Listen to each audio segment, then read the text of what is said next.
Welcome to NLC News, I'm Middlecott. Every frame of this video was hand-painted by monks over 700 years ago.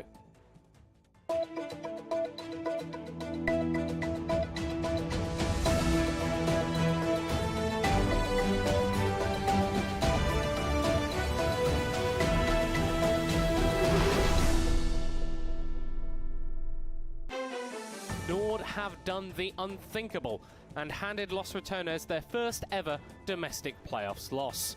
As a result, the general public has finally become as well informed as the viewers of this show, the win dominating the headlines of mainstream media outlets, with stories about those chaps in Rome picking a new guy to wear the robes and pointy hats, and whatever the hell is happening in that place called JJ and Bjergsen are from, relegated to the back pages.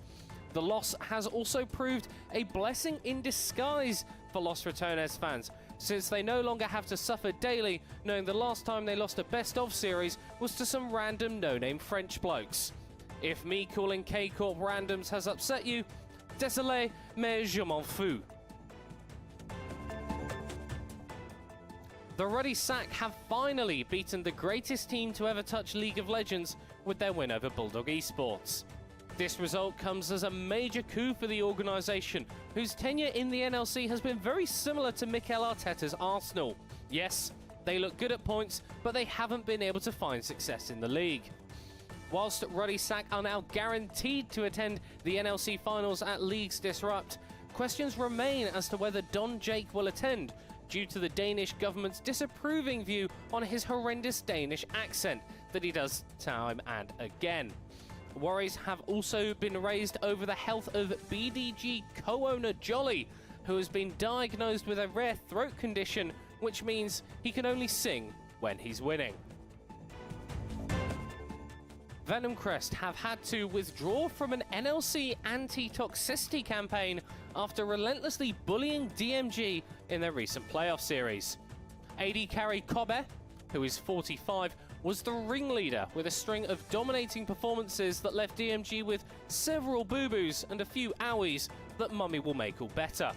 The player has been reprimanded by the league, being told he's old enough to know better, should pick on someone his own size, and as a grown man, dunking on a group of players that are only 60% potty trained isn't really a W. More bad news is potentially on the horizon for Venomcrest, as upcoming opponents Los Ratones have already pledged to steal Gooby's lunch money and give Doxy an atomic wedgie. That's it from us here at NLC News. I've been Middlecott. If you were the Malzahar in my ranked game earlier, then meet me outside. I'd like to have a quick chat.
Hello everyone and welcome back to Arozzi Northern League of Legends Championship.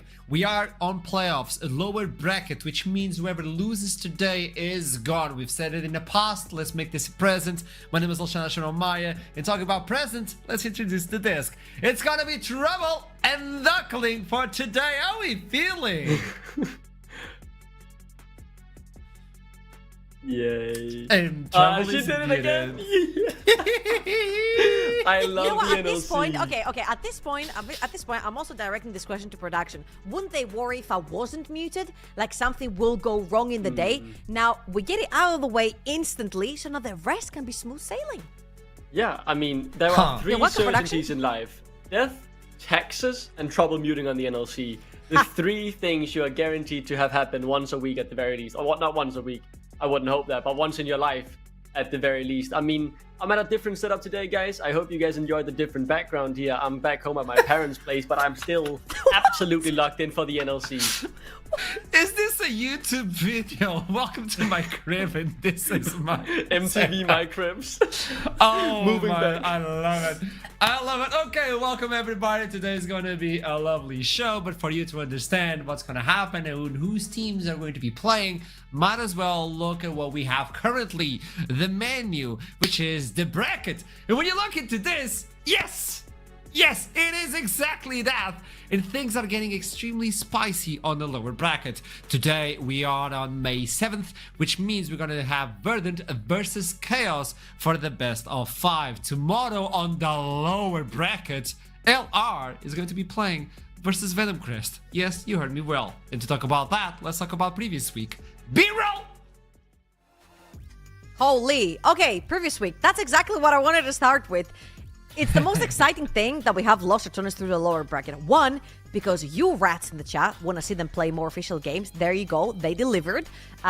Totally part of their plan. Not really. Nord looks so freaking strong play into Los Ratones. And I feel like watching some of their screams actually earlier today. Oh, sorry. It was versus the Radisac earlier today. There are some holes right there for Los Ratones that Nord definitely was able to exploit. Yeah, it's, I think, massive here for the NLC, right? 13 series, I believe, or games undefeated in the NLC for Los Ratones, facing their first real series loss and first bit of pushback, really, since losing to Carmine Corp Blue in the EU Masters group stage. So it is, it will be interesting to see if they can pick back up the pace, but moving on to Radisac and Bulldog, what a best of 3 series. I thought we would get all 3 games here, but in the end, though, Radisac in the crucial moments managed to be decisive. They were just different. It's showcasing what they're building up for as a team. But tell me, Trouble. Yeah, DMG versus Venom Crest. I think this was just another upset because we expected DMG to be much stronger than they showed up to be. However, Venom Crest on their way to face Los Ratones tomorrow on the lower bracket. I mean, we said it and we'll say it again. Good luck to all the teams in that lower bracket. There's only one, room for only one to make it to Copenhagen. And with Los Ratones down there, it gets very scary. Now, lower bracket is going to be a difficult run for anyone who still wants to join Copenhagen. 2 teams are already secured. But let's see who's going to join them through this miracle run. It's gonna be extremely hard. And just as you stated, Duckling, the last time LR lost competitively, it was during EMEA, and they came out strong out of that ordeal. So maybe, who knows what's gonna happen. Best of luck for everyone as we talk about our predictions for the day. You know what's gonna happen, but are we landing on this? Everybody, aside from me, has the same feeling. I just want to get a why from you, Duckling and Trouble. Why is this going to be a 3-1? Okay. I think we had really high expectations for Verdant coming through the group stage, and they were also in the same group with Los Ratones, and they looked extremely competitive when they played against everyone other than Los Ratones. So we kind of wanted to gauge their power when it came to coming out of it, playing playoffs. So far, I feel like they've been extremely disappointing, and I think the caliber of players that they have and how they've been playing has not necessarily reflected how good they are. And if they're going to start winning, if they need to make a long run and actually possibly face even Los Ratones later on, they need to start winning now. Yeah, I think for me, Verdant is someone who I still have a lot of faith in, that their floor is pretty high despite some of their shortcomings they have shown. I think Chaos has obviously had quite a bit of chaos around them with the roster movements, but I mean, with Ryan in the mid lane, they've actually started to look a bit better, and I think they should be able to take the game. But for me, Verdant all around, though, their floor is just that bit higher, and the players have that bit more pedigree to them that gives them the edge, in my opinion. Okay. I like both statements, and we'll talk about the teams as we're getting closer to the draft. We have a lot to talk about before that. And Duckling, are you aware that by the end of the month, we'll be visiting Copenhagen? Yes, Lisa's rep is going to be in your country. Oh, look at that smile. Look at it. Of course, man. You mentioned Denmark, and instantly the smiles come out. Sadly, I don't have my glasses and hat here with me today, but I am absolutely ecstatic to welcome you and everyone else to Copenhagen. I think you guys will really get to see what Denmark is all about as we showcase the Danish League of Legends community loud and proud. And obviously, we still have some spaces left, right? So go in there, get your tickets, and get your bums to Copenhagen. There you go. The tickets are getting sold out as we speak. But if you don't have a ticket yet, use the QR code and join us by the end of the month. We still have a few seats available. Saturday and Sunday is going to be a show of its own.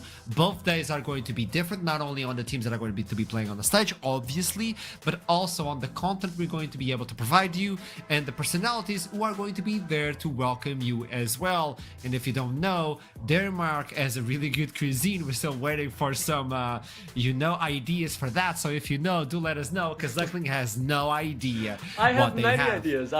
You're crazy, man. You're calling me out here. Denmark is a lovely country. I can't wait to see you all there. And regardless of what you want for food, there are plenty of great options there. But let's move on from the casino and see what's for dinner today here in the NLC, right? Because I do think we have a banger loaded up. Yes, we do. But before we head on to the game itself, I want to play a game with both of you. We're going to do a game show. And this is a special one. Okay? We have been bringing new game shows as we go by the week. We're testing new game shows. But there's one you're really fond of, Duckling. It is Who Wants to Be a Challenger. Ooh, again. Cool. Look at him. Cool. Last time we played this, you were never the same. I rage quit last time. You lied to me. Don't worry. This is different. This is going to be dedicated for our playoffs. Only for spring playoffs. The questions are only about our players, teams, and stats about them. I'll give you 4 options. You raise your hand, and then you give me the answer. After you lock in, I'll give the option to the other individual to lock in their answer as well, which has to be different. Moving on! First one! Who's the player with the highest gold per minute on Spring Split? Duckling, you first. I think it has to be Crowny. He spends a lot of time CSing, but also claiming the kills when the team fights come. I think where someone like Nemesis, in my opinion, has a bit more responsibility to maybe move around the map, and Crowny, the AD carry often just ends up sitting in mid lane farming. Okay. Trouble. Okay, I was gonna say Crowny as well, but Nemesis has been chovying lately, so True. I can't choose Crowny, so I'll go with Nemesis. Okay, both of you lock in for LR individuals, and the answer for this one during Spring Split is Exafang. Of course, man. Wait, of you course. said playoffs? Playoffs, yeah. Wow. Wow. He's been He's been funneling gold. Yeah, that's the thing. I actually went, huh? As soon as Highest someone gold, like, huh? highest gold per minute on a losing team. That's actually pretty good. That is crazy. Well, LR also lost, so keep that in mind. Second question, let's move on. So far, no one has a point. So who's the top player with the highest average kills in the league so far? Mitek, Gaethan, Vizichachi, or Doxy? I see a hand. Playoffs Trouble. only, right? Playoffs only. I think I might go with Chachi, but it might be a bait here. The highest average kills. All right, I'll go with Chachi. Chachi locked in for trouble. Duckling, what do you lock in? I was leaning Chachi as well just because of his series against Nor, but he has a lot of tank games too where he doesn't get as many kills. So I'm going with someone who I think is consistently scoring a decently high amount in Gaethan. And for everyone tuning It's in, a Chachi lock did not win. play against Nord. He played for Nord against Nord. Against Lost Tones rather. He didn't swap. He didn't swap. Baus is still safe, guys. Lock in B for Duckling. Trouble Link locks in for Chachi. And the answer is none other than B. Gaethan is the one with the highest average kills in the league so far. These Why is he stats celebrating? are He really lost. interesting. Oh wait. No, what do you mean? He said Duckling got a B. point. Okay, What? sorry. I thought you said D for Moving some on. reason, man. Third one. What team has the highest gold per minute during playoffs? Ready Nord, Los Ratones, or Bulldog Esports? Wait. Duckling. I think it has to be one of the teams who are consistently winning, right? So you'd be looking at Radisek and Nord. I'm going with Radisek here because I think Los Ratones are really good at denying gold as well. Their games against Nord maybe didn't get the most gold they could have. I think for Ruddy they could have snowballed a bit quicker. And again, that series against Bulldog was close. I'm leaning Radisek. That's what I'm going with. Ready lock in for Duckling. Trouble. What do you? I'll go with Nord right here. Oh. I think interesting. I think their series was actually like that Chachi Deef top lane, I think carried through, and I feel like their other lanes were actually doing pretty well too, especially in game 1. Like mid lane did also well, so yeah, I think I'm leaning Nord. Let's lock It's in Bulldog Nord again, I for swear. Trouble. The ready If it's, sack for Duckling. if it's Bulldog it again, can't be you're Bulldog. fired. I don't think it can I'm be Bulldog. fired. Oh, wow. I didn't do the stats. I did it. Let's lock in and let's show the answer. It is Nord Esports, troubling 2-1. So far, leading the Is game. it 2-1? I thought It that is was 2-1. It's not 1-1. It is 1-1. Yeah, do not try and scam me out of another victory. I'm on to you, buddy. It is. I'll give you that. It is 1-1. It's only the third question. We're jumping to the fourth one right now, which is what team has the highest first blood percentage during playoffs? Who's the one getting the first bloods? You didn't raise your hand, Duckling, so Trouble gets to didn't. lock in first. I think I'm gonna go with Venom Crest because the games have been extremely bloodthirsty. And they play a lot of fist fights, especially through that bot lane, so... Lock in, Troubling for Venom Crest. What do you say, Duckling? What might you say? I was leaning Venom Crest too. I didn't think she would go that route though. You know what? I'm gonna go with DMG. I think Daniel Domination has been helping get some first blood. So despite them not winning, I think they've always been able to get something early for them. Good thinking, Duckling. Good thinking. Let's lock it in for Duckling DMGC. And look at that, Duckling. You got it wrong. It is Venom Crest Turbolic leading now. 2-1. 2-1. Now it's correct. Duckling getting some trauma. Rushing back. Losing these games. Trouble. Hey, he's losing it fair and square this time around at least, you know? True. That's By the way, true. Trouble, I'm you've just won fapping. 2 games in a row. This could be the third one. Oh, shit. Okay.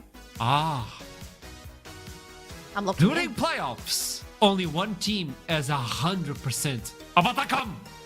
Which team is that? Duckling! I'm going Righty saying. No explanation. For Just the gut first feeling. time. Gut He feeling. doesn't yep. It's the feeling. Let me know, Trouble. What's the feeling? 100% Atakan, huh? Yeah. I'm leaning into either Nord or Chaos. And just for the fun of it, I'm just gonna go Chaos, see. Because I have no freaking clue. Let's go lock it in. And it's Nord Esports. Oh! They are the only team getting all the Atacam. So, we have only 2 more. Let's move fast. 5th one, during playoffs. Only one team. Oh, we have it. This is the last one. This is the last one, actually. Who's the support with the highest vision per minute during playoffs? Sniller, What? Reckless, Kassing, or Wendell, Duckling. Who is it? Has to be Reckless. They play a more controlled game where he has time to, set up for the plays and ward correctly. Whereas someone like Vental and Venom Crest, it's a bit more chaotic. They just go with the flow. It has to be Reckless. This is it has to be Reckless. You either get a tie. Surely Or the Trouble last question gets gets the like lead. 5 There's points. only one guy that likes playing okay, 2 guys, Reckless plays enchanters as well. But I think I'm gonna go with A Sniller. Sniller. You Trouble know, they have nothing to leading do but by press 1 point. EQ and ward. Okay. Duckling, can you crawl back? The answer is... The answer is... What is the answer? I'm waiting for the answer. Just give me the answer. The rage bait. Production. Kasing, despite his age, he has the best That was vision my in other game. option. That's what I wanted to take if I didn't take Which Reckless. means at the end of the day, Triple Link, you get another one! 3 games in a row. Duckling, you're used to this. Don't mind, don't mind. Don't worry, This feels don't bad though, worry. because this time I can't claim it's rigged against me. I'm just bad now. That's horrible. Yeah. See, I didn't do anything. But what I was able to do was sit down with both teams to have an open conversation of what is about to happen. It's a best of 5. Whoever wins keeps their hope alive of Copenhagen. Whoever loses is out. Take a look. The match nobody thought they would see, but here we are. It's gonna be Verdant versus Chaos today. Elimination game as well. Best of 5. Whoever loses is out. Akali, welcome to this one. Ace as well, welcome.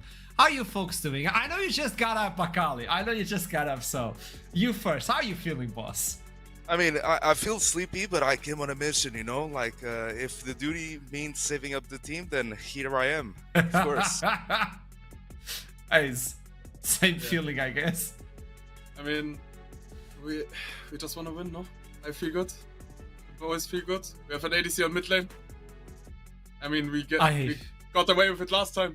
So what should stop us from getting away with this next time? I have so many questions for you, boss. You have no idea. So many questions. But I'll start with you, Akali, on this one. Yep. Verdant looked like a promised team, you know? When we saw the roster, when you saw the entire build-up around the team and the way you played as well, we felt like this is the promised team. Like, this could be a big one. What happened until now? And how do you feel the split is going as well?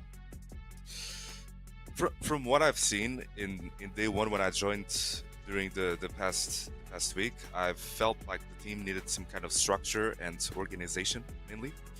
And that was lacking within the team because even though each player is very strong, they needed an outside perspective that could be neutral, that could be beneficial, positive for the development of the team as a whole. As a unit, each individual was very strong, but they needed some sort of structural and organization approach that I believe that I brought to the team, at least. We did a very important meeting. We did a lot of work together, which improved the scrim quality practice as well. And due to that moment that we had, despite being only a week prior to this match, I do believe that they had a huge improvement in comparison to the past series. I've seen the series, I've analyzed the series as well, and fortunately I can say that the team is in a better shape for sure. Good to know. Ace, when I look into your team, I need help because I have no idea. As soon as I got the roster today, I'm like, wait, is this a supposed roster? Do we have any subs? I think we have subs. What is happening? And you just told me we have an AD carry in the mid lane and we got away with it last time. What's stopping us from another one? Exactly. I mean, it's the roster situation with us is mostly with time issues. So yeah, and I mean Reggie is like, yeah, okay, come put me on mid lane, I win this, and we have a good track record with it. So why should we stop from now? We have Bucky, who is an insane ADC as a substitute, and he's showing that he can play at this level. And yeah, it's just chaos, and we embrace it. We fully embrace it. I think the key word for your team is like chaos in name, chaos in game. Ace, tell me something. When I look into your team, when you start playing today, where should I be looking for? What is the lane I should have my eyes glued? I mean, mid lane, because we always have surprises there. On support, we have Sniller and his accidents, his happy little accidents. But yeah, I mean, there are 2 picks on top lane. If those go through, there is gonna be havoc right upon Verdant. And I very hope that he bans those, to be fair. Because otherwise, it's just 2 games he will lose. Okay, Akali. He's setting up the stage. But I need to ask you this as well, as a coach, because you were a player, then you went to caster, you went to caster. I kind of casted with you as well, so we know each other. we know each other. And now you're a coach. How do you prepare your team versus chaos when you have no idea what's going to happen in game? Oh, it's mostly important to focus on ourselves. We obviously prepare against the opponent, and we're still going to have like a deeper draft talk and strategy talk today, obviously. But we mainly focus on ourselves and the level that we can bring. As Ace said, the team will do its best, and Reggie, as far as I know, despite being failed, I believe he's doing his best so that the team can succeed. And even though I do wish every single team success, I wish even more success to my own project. So we will do our best to put us where we belong, which is loser bracket finals. We're coming. Ooh, okay. Because the lower bracket is looking extremely terrifying, I might say. Yes, lower bracket is rough today. Ace, okay, when you look into your team and Verdant, the way they were talking about, where do you think you have the upper hand? Let's start throwing some punches now. We have the time. We already got the intro. Where to begin? Yeah, begin. There's a list. I mean, personally, I believe my jungler is just better, straight up. Top lane is just a connoisseur of the chaos. Mid lane is gonna be tough. I think it's more of a 50-50 there. Yeah, and bot lane is also, I think, like, our top side is probably better. I think our mid lane and bot lane will be more close, but I think all in all it will just be a draft gap. Akali, he's confident. You can't take that away from him. Like, there's a lot of confidence. To be honest, there's a difference between confidence and delusional, you know? So I would say that mid lane is completely illegal to be 50-50. Senkux should be LEC at this point. It's completely illegal. Second part is bot lane. I do agree that bot lane may be a little bit close because we have a mid lane substitute filling for Obstinatus today. But still, there's Shiganari, so good luck to surpass Shiganari. Tarman will just throw you whatever he has, to be honest. So I cannot wait to see the top lane matchup.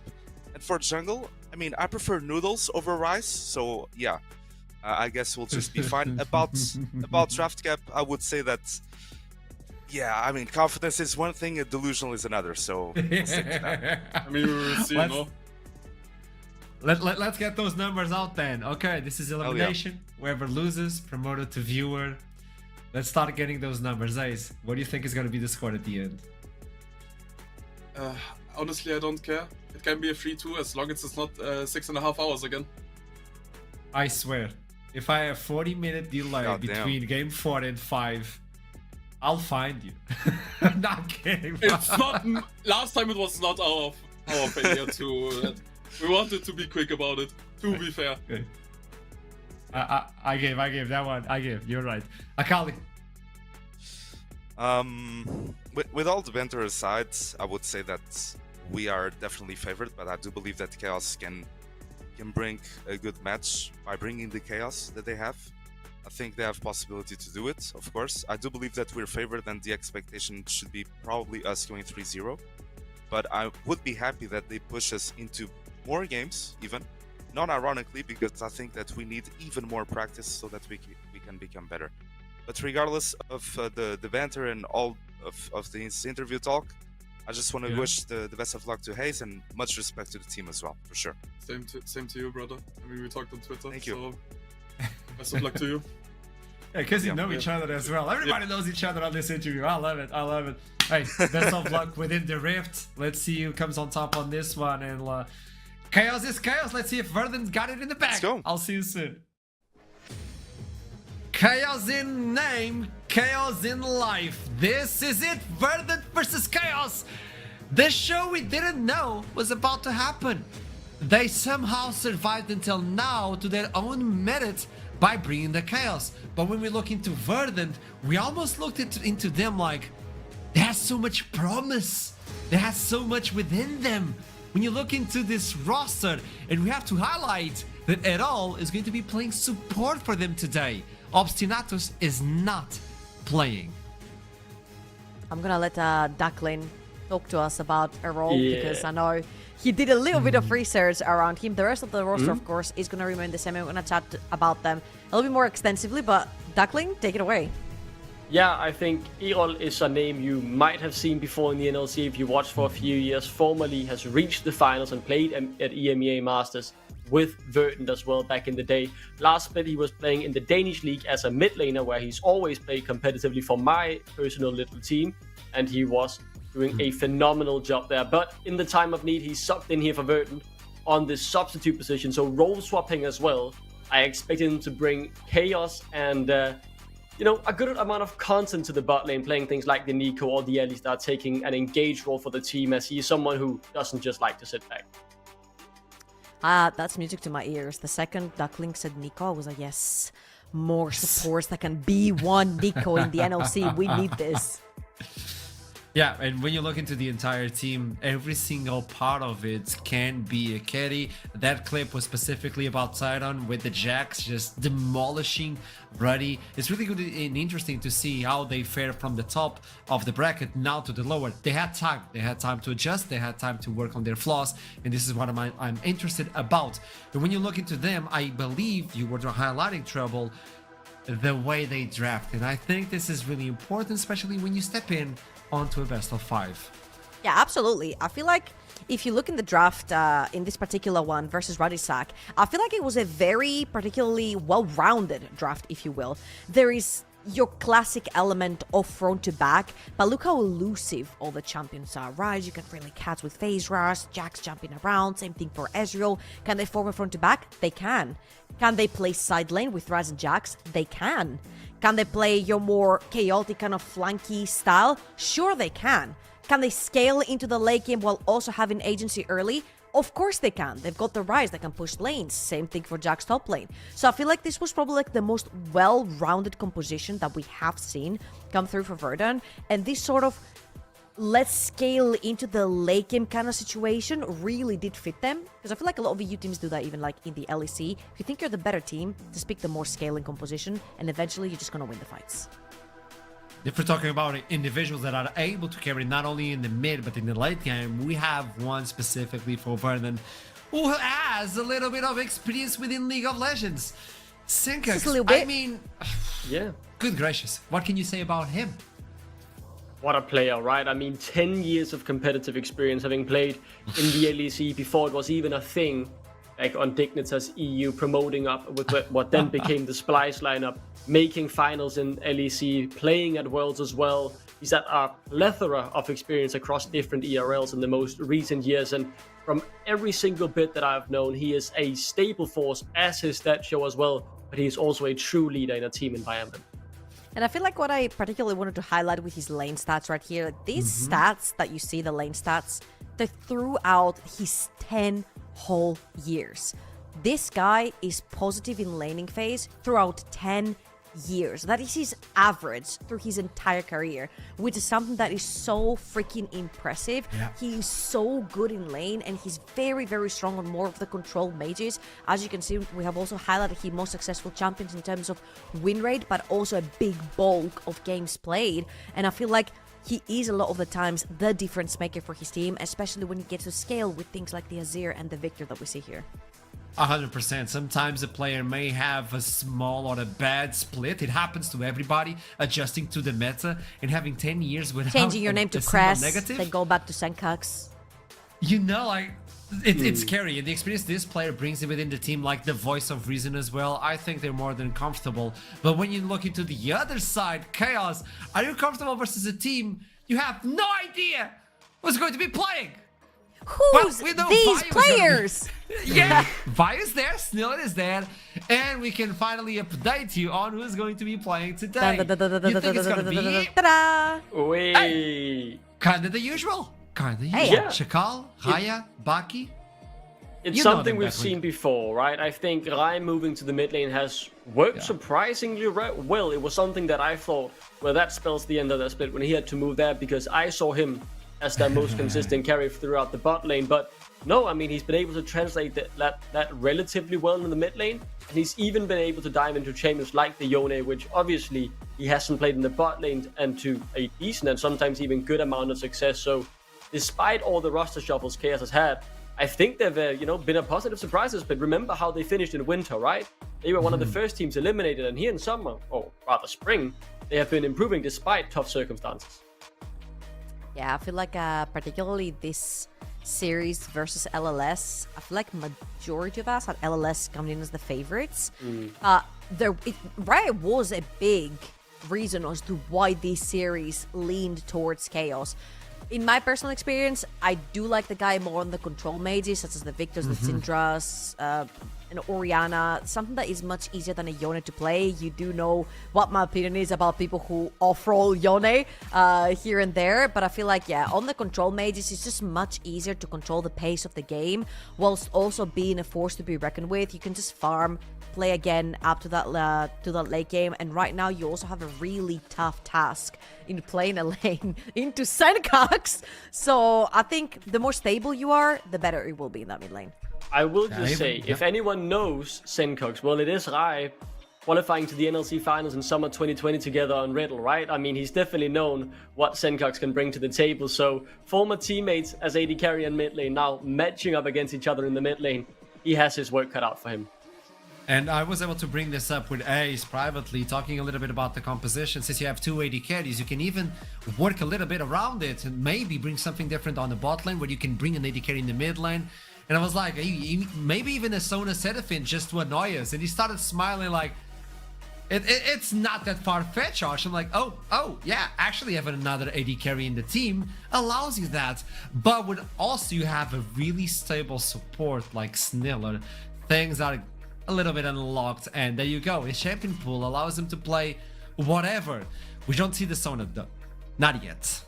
I feel like the most important thing about Sniller is that he's willing to sort of reach out of the engage support, and that's very important because moving into a best of 5, not only do you have to trust your AD carry so that then you can play the Lulus and the Sorakas and all the type of enchanters, but you also need to be really good at the engage supports when they are open and available, because once you burn through them, there's not too many to go off. Yeah, I'm very happy he got given his chance in the NLC, someone who I've followed down in the Danish league for a few years and I thought had the potential to be here. And while he has, a bit like Chaos, had some chaotic moments and a bit of growing pains, well, he's been an improvement in how they performed in winter, and I think he's grown with the challenge of finding his footing in the NLC. Both teams are about to head on to the first champion select. We're about to be ready. Chaos versus Verdant. Let's see how the first champion select of all of them is going to work out, just to get a feeling on what we're going to be seeing throughout this entire series. And there you go. We jump into the first one. Fearless Draft. Keep that in mind. Best of 5. Also with the addition Akali Danskman as well. It's going to be interesting. Yeah, it will be interesting to see. I think for Chaos, I'm looking at how they utilize having an AD carry in the mid lane. Trouble has talked about the control mages, and I agree, Rai has been good on them. But I'm looking at something like the Tristana and Corki potentially being two very good flex picks you can pick early on and try and keep that, the flexibility factor in the draft. But we'll see if they decide to go that route today, as the bans are very slowly coming through. If the graphic isn't updating, I am not sure, but I would have been confident that Verdant might have just missed the first ban. It just simply missed the first ban. I mean, okay, that is exciting though, as the Rumble is the first ban instead. Okay, so many things that are being prioritized throughout the entire world right now. We've had even things like the Pantheon, but like Nico is probably the one that I'm looking at if I'm Verdant, specifically since Declan also mentioned that E-Roll does play that Nico. It's just a very easy way to win that bot side of the map without necessarily having to try too much. Like, the only thing that can basically battle that is probably just another Enchanter, and Sniller does have that, absolutely, but just Nico is superior at this point in that bot lane. The stable one so far approaching us, and I agree, maybe we might even be able to see a Pantheon. Pantheon has been disregarded on the previous cities we've watched at the NLC. Let's see if he rises a little bit on the priority. GP for the top lane.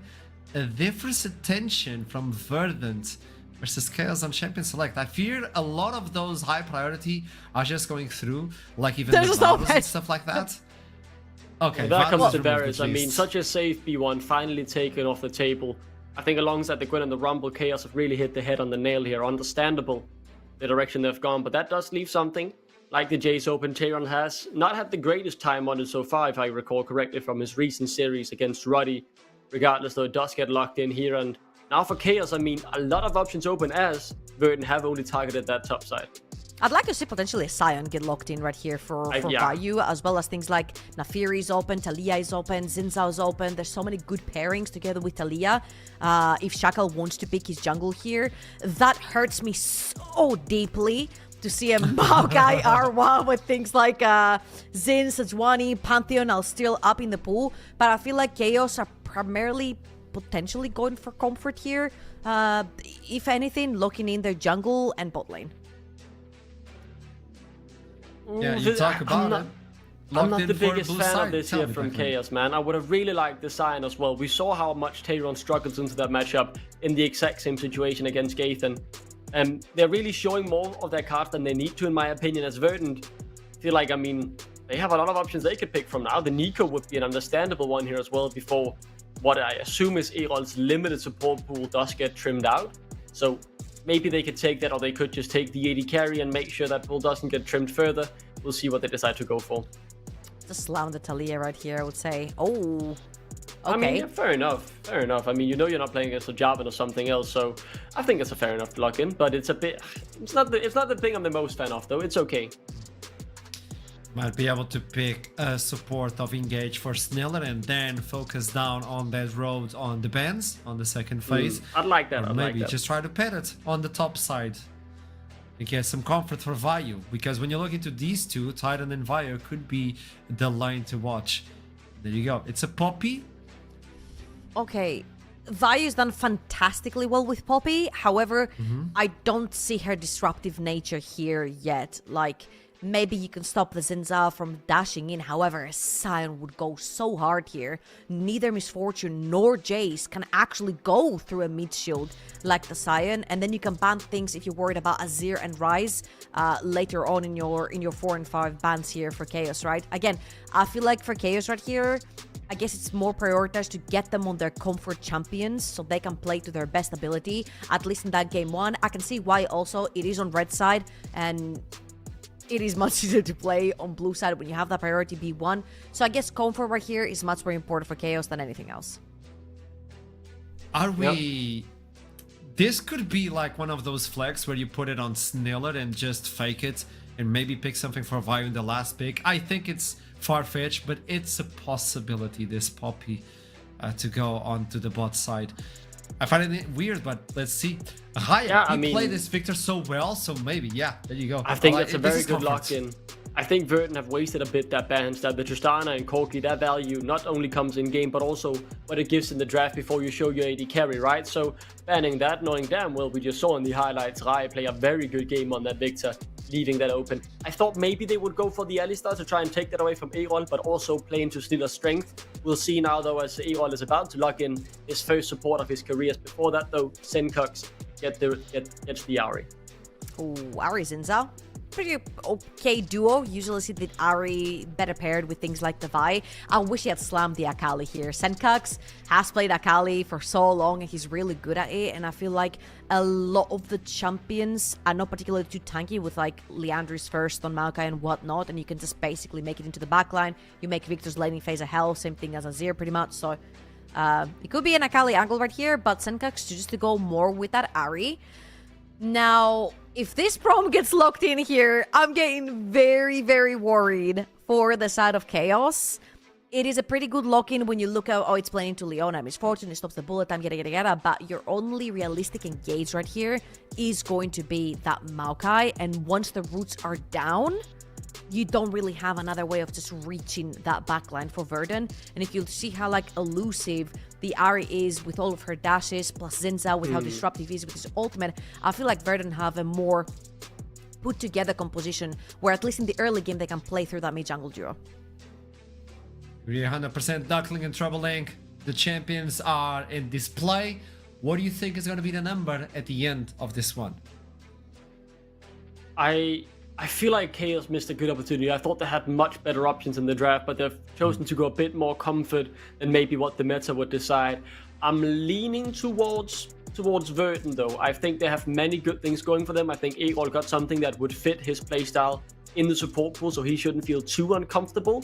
But we'll see as the game unfolds. But I'm putting my my prediction here on Verdant. Turbolank, I believe you agree as well. +1, yeah. +1. Let's toss it to the casters for today. I think this is a first, by the way. It's going to be Solari and Hiprin together within the Rift for the first time. Take it away.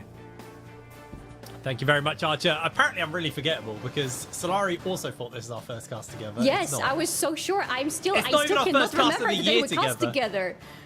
No, we did it. We no. did one in winter. We did one in winter. So not That even the doesn't first of the count. year. It never happened, okay? Okay, we'll scratch it from the record. Looks like Yes. we're getting ready to go into the game. Nice and quick. Sorry, I'm just going to quickly throw it to you then. What are your thoughts on the draft? What are you excited about here? I am excited about Chaos. Contrary to what our desk has said, I think Chaos have not drafted something too bad this time. I think this draft has a lot of potential for them. I'm seeing a lot of very good front lines. Something that Verdant, for example, is lacking severely right now. I'm seeing a lot of potential for the team fights. I love the Braum pick specifically here. In ideal scenario, Verdant's misfortune is not allowed to ult whatsoever.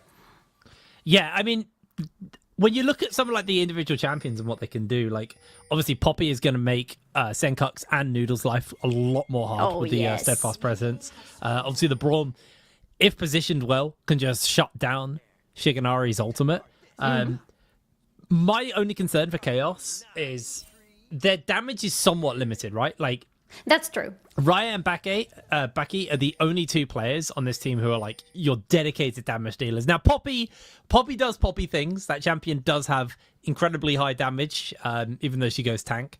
I mean, you normally get a Sundered Sky, but outside of that, it is just full tank, and you're still able to trade very effectively. But I do feel like if Baki and Raya go down early in a fight, Vayu is not going to have the damage to 1v5 a fight, right? Like they're going to be able to win like skirmishes, but full-on team fights. That's not where the strength comes in from that. So it's going to be about Chaos kind of navigating these fights as effectively as possible and making sure that, you know, their backline isn't put in a position where they can get caught by the charm of Senkux or the Leona ultimate from Errol as well.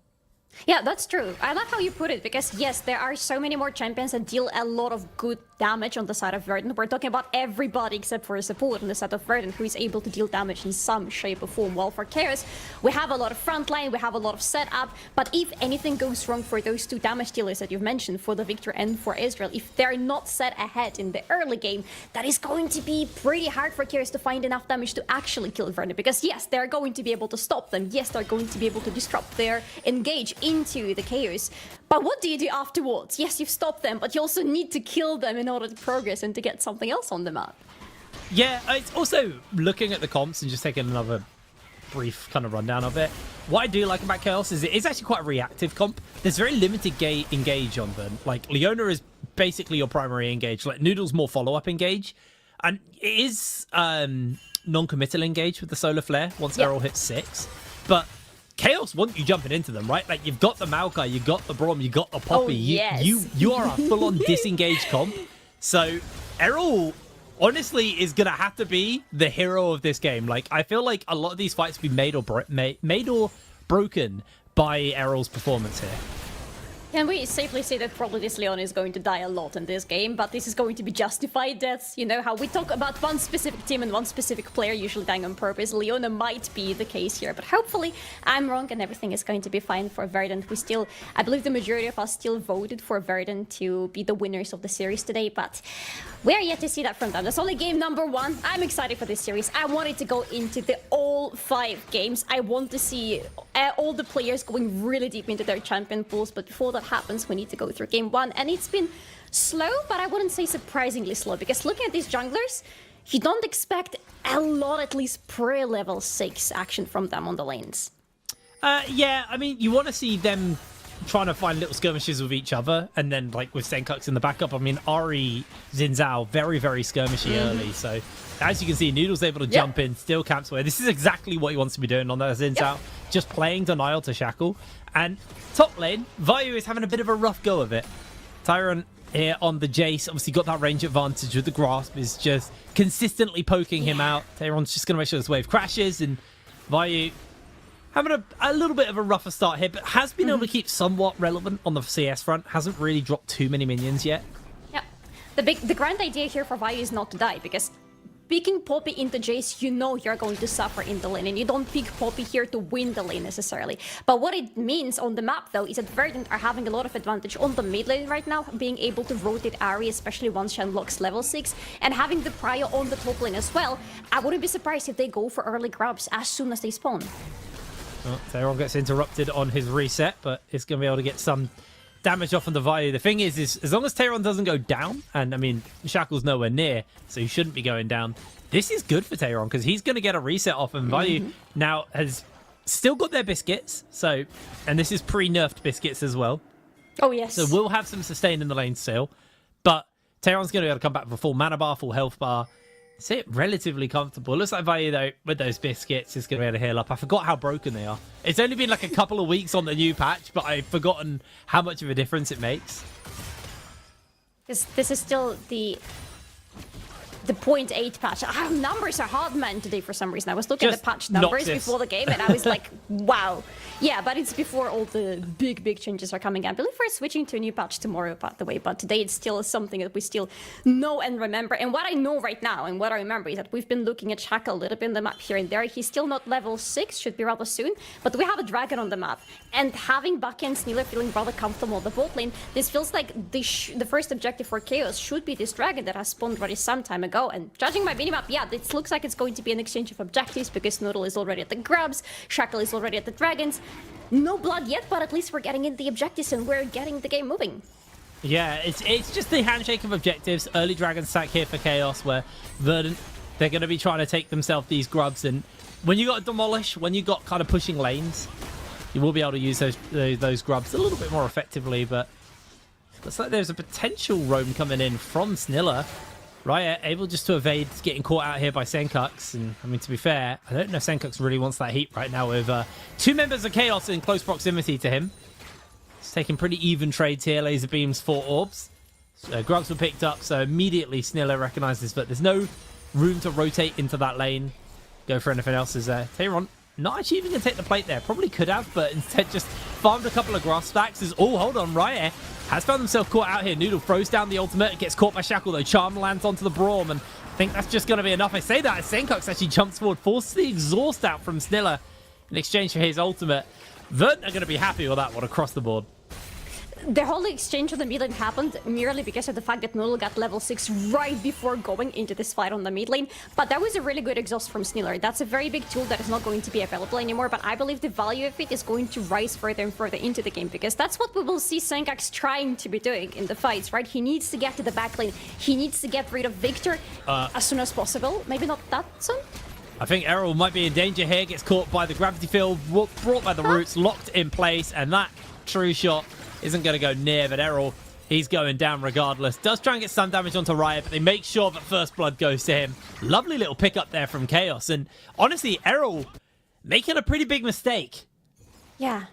Not sure what the communication looked like there in the mid lane when this happened, but Senkux definitely was not ready to go into to follow up with Leona having no ultimate available anymore. Plus Shackle being around with level 6 already unlocked for him. This is just a no-go for Verdant, but Errol still decided to press the buttons. It's the typical Leona mindset, and it worked, and it's admirable, but it's still a first blood giving to Chaos. Yeah, really like that. As Shackle maybe making a play towards the top side here off the back of this one, although Shigenari has a ward there that was placed by Teron a little bit earlier. And it just, again, it's been a very, very tame start to the game. You talked about it earlier, but both these teams, have just been relatively relaxed in their play, handshaking objectives. You know, we did have that play mid lane, which kind of came off Errol making a bit of a whoopsie and getting a little bit too antsy to make a play on the Leona. And I know what it's like when you're playing Leona. It does suck at times, because you're just sitting there waiting to find that engage moment. But Errol... And sometimes you find it, but sometimes you find it and you regret finding it. Yeah, I think Errol needs to chill out a little bit and wait for the good opportunities to come around more than any opportunity. He has level 6 zones. I would say it should be the opposite. No, he shouldn't be chilling out, because if you look at Verdant, what do you expect from a composition like that in early game? After we're done with, the initial laning phase, after everybody has their ultimates unlocked, you want them to go for their peak potential, because you have Ahri, you have Leona, you have Misfortune, you have Poppy that you are not really winning the fight against. That's not what I'm talking about. I'm talking about literally anywhere else on the map. Utilize the vision. Try to catch Chaos off guard. Try to catch their movements on the map. That's what you want from this composition. And now that we have the ultimates unlocked for almost everybody, I want to see more of that. I think we got a dive coming up. Errol, not quite 6 yet. They do have Xin in the area, but Vayu under some serious threat right now. It's just going to be forced out of the lane, and it's a potential tower race. The problem for Chaos is that tower race is 2 more plates left and the 3 grubs onto the side of Verdant. It's not as impactful as grubs are after the change, where, you know, it's 3 grubs and you're done. But they're just going to clear through this wave. Tayron going to make sure that wave stays alive. Well, goes down and his tower stays alive.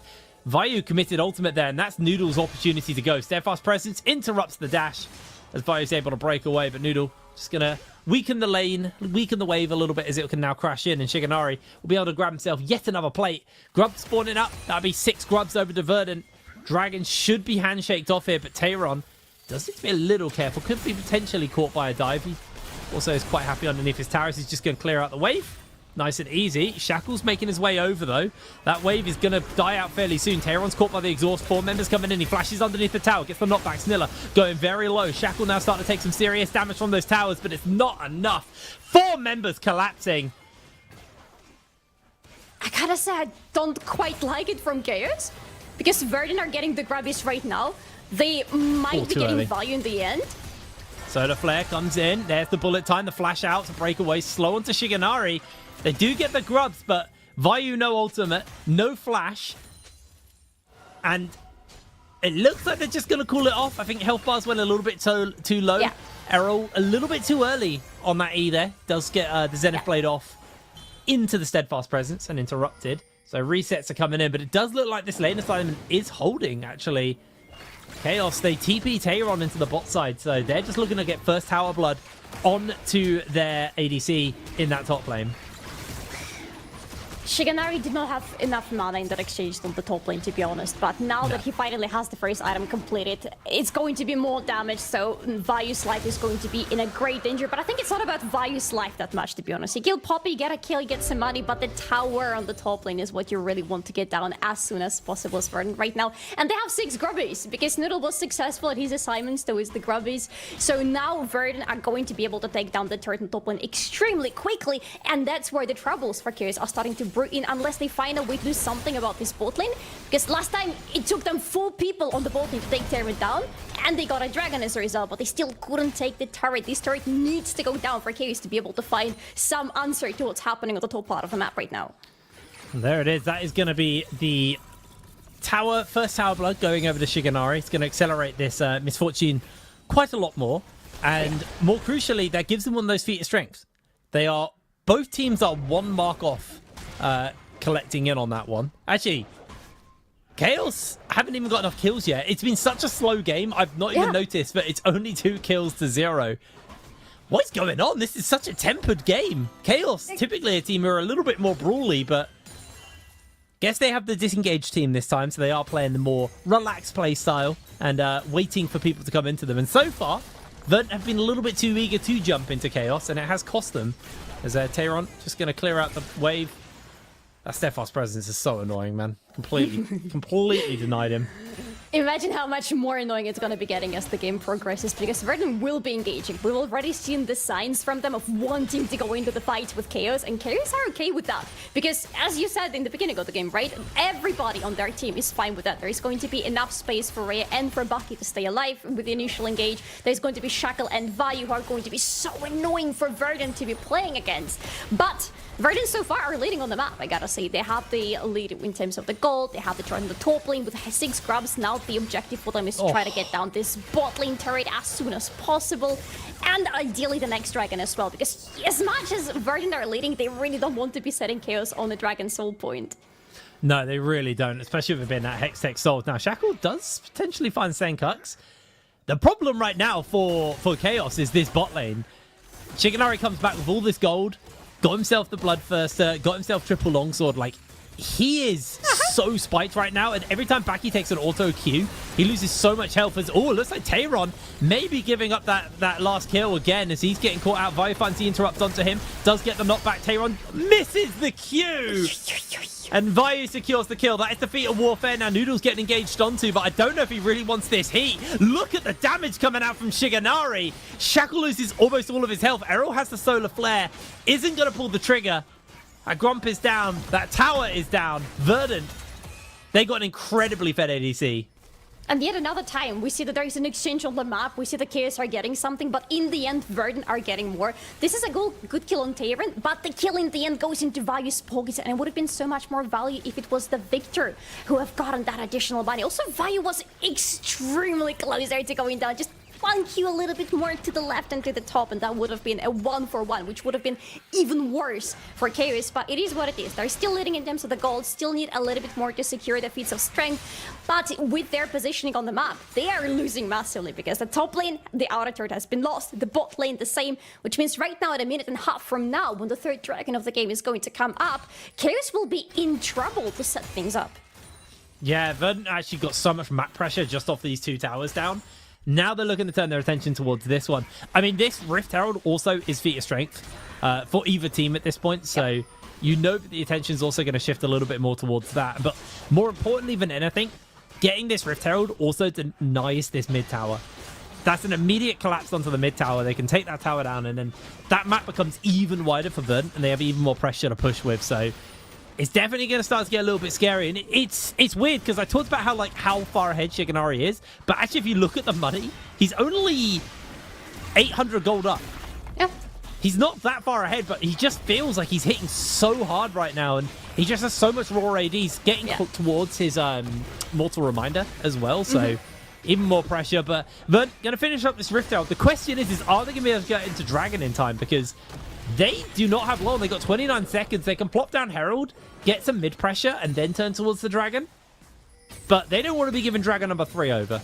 No, they don't want to, but it's going to be much harder for them right now that they have the Herald. They can still pressure this mid lane turret, and this mid lane turret will absolutely go down with the help of Herald, but they're losing the turret on the bot lane, and they have lost a lot of vision on the bot part of the map. If you look at the minimap, there is a lot of red words from Chaos right now in the enemy territory.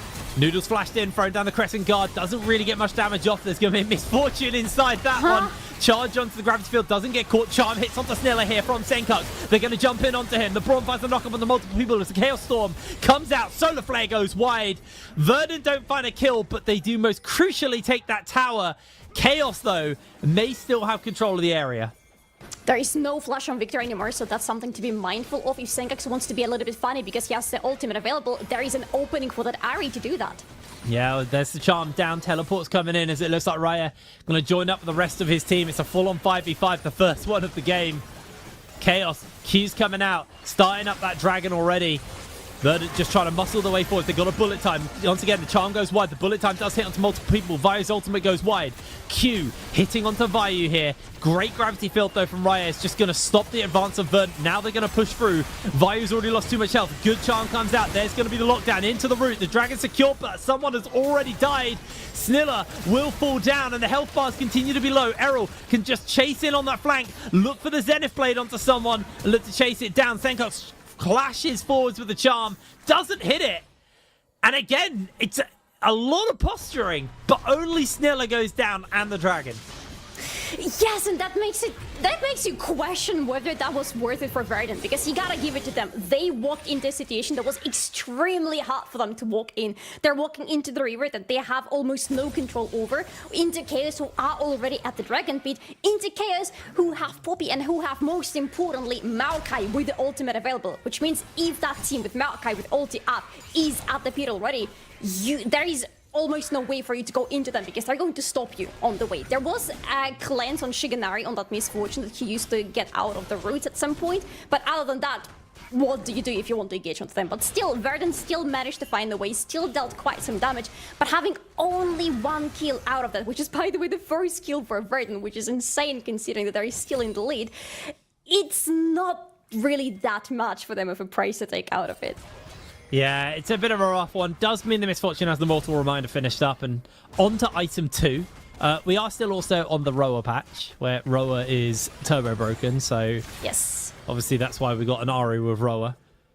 As Vayu is getting chased down here by Tayron. Looking for the teleport. Errol lands the Zenith Blade. Shut down for Shiganari. They are just funneling gold into this Misfortune. Verdant, incredibly strong now. Second kill of the game, and they are just going to push up onto this tower. I don't know if anyone's actually going to move over in time. They're going to get at least a chunk out of it. Looks like they're going to call it off. Bit more worried about other things going on. You've got Atakan spawning up. Yeah, 3 top lane. You're going to trade that off. So resets coming in, and it's towards bot lane. It's going to be the angle. It's very good timing from Verdant, you gotta say, because once they push over on this top lane, there is almost nobody from the side of Chaos who's anywhere close to being on the top part of the map or being able to rotate to the top part of the map quickly enough, which means right now Rhea, Victor has to go to the top lane. Victor doesn't have a teleport available, so he needs to deep-push. He cannot really continue in case the team needs him to be at Atakan, which is already spawned, and there is an opening for Verdant right now to secure control around it. Same for Chaos, to be honest, especially having Maokai securing at least vision control around the objectives gets so much easier for you, and most important about Maokai is it's really hard for Verdant to pick him because of the saplings, which is something that this team still is really capable of doing. Yeah, saplings do just give you a lot of control of the area. So Tayron just going to control the wave. Both of these players top lane have teleports, so they're feeling quite comfortable. More saplings come out, more vision gets cleared out. Verdant continue to be in control. Vayu may find himself in a bit of danger here. Puts the W on just to make sure he gets some move speed and breaks away.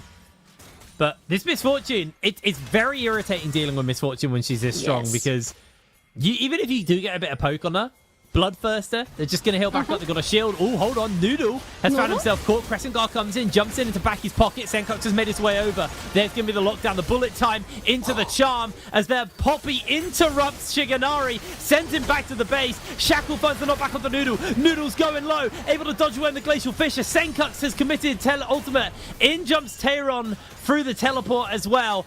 And somehow again, we have another fight where no one dies. As Senkox dives forward, misses charm. I don't think anyone's going for Atakan yet. No. I mean, to be fair, Snealer did die somehow. I'm not even sure how it happened because so much was happening at the same time. But that's not how it was supposed to be. Verdant were supposed to be punished for walking through the enemy jungle like that. Not even getting the ward that started things in the first place. Look at here for Noodle. He doesn't have any vision into the enemy jungle. He doesn't know where the enemies are. Still goes here, gets caught off. And then the ultimate from Poppy throwing Misfortune away. Like, as I told you, this Misfortune is not supposed to be ulting. Also, what is happening in the real time? Atakan's been interrupted. Senkox is on it. Vayu doesn't have that ultimate. They've been forced away. That should just be...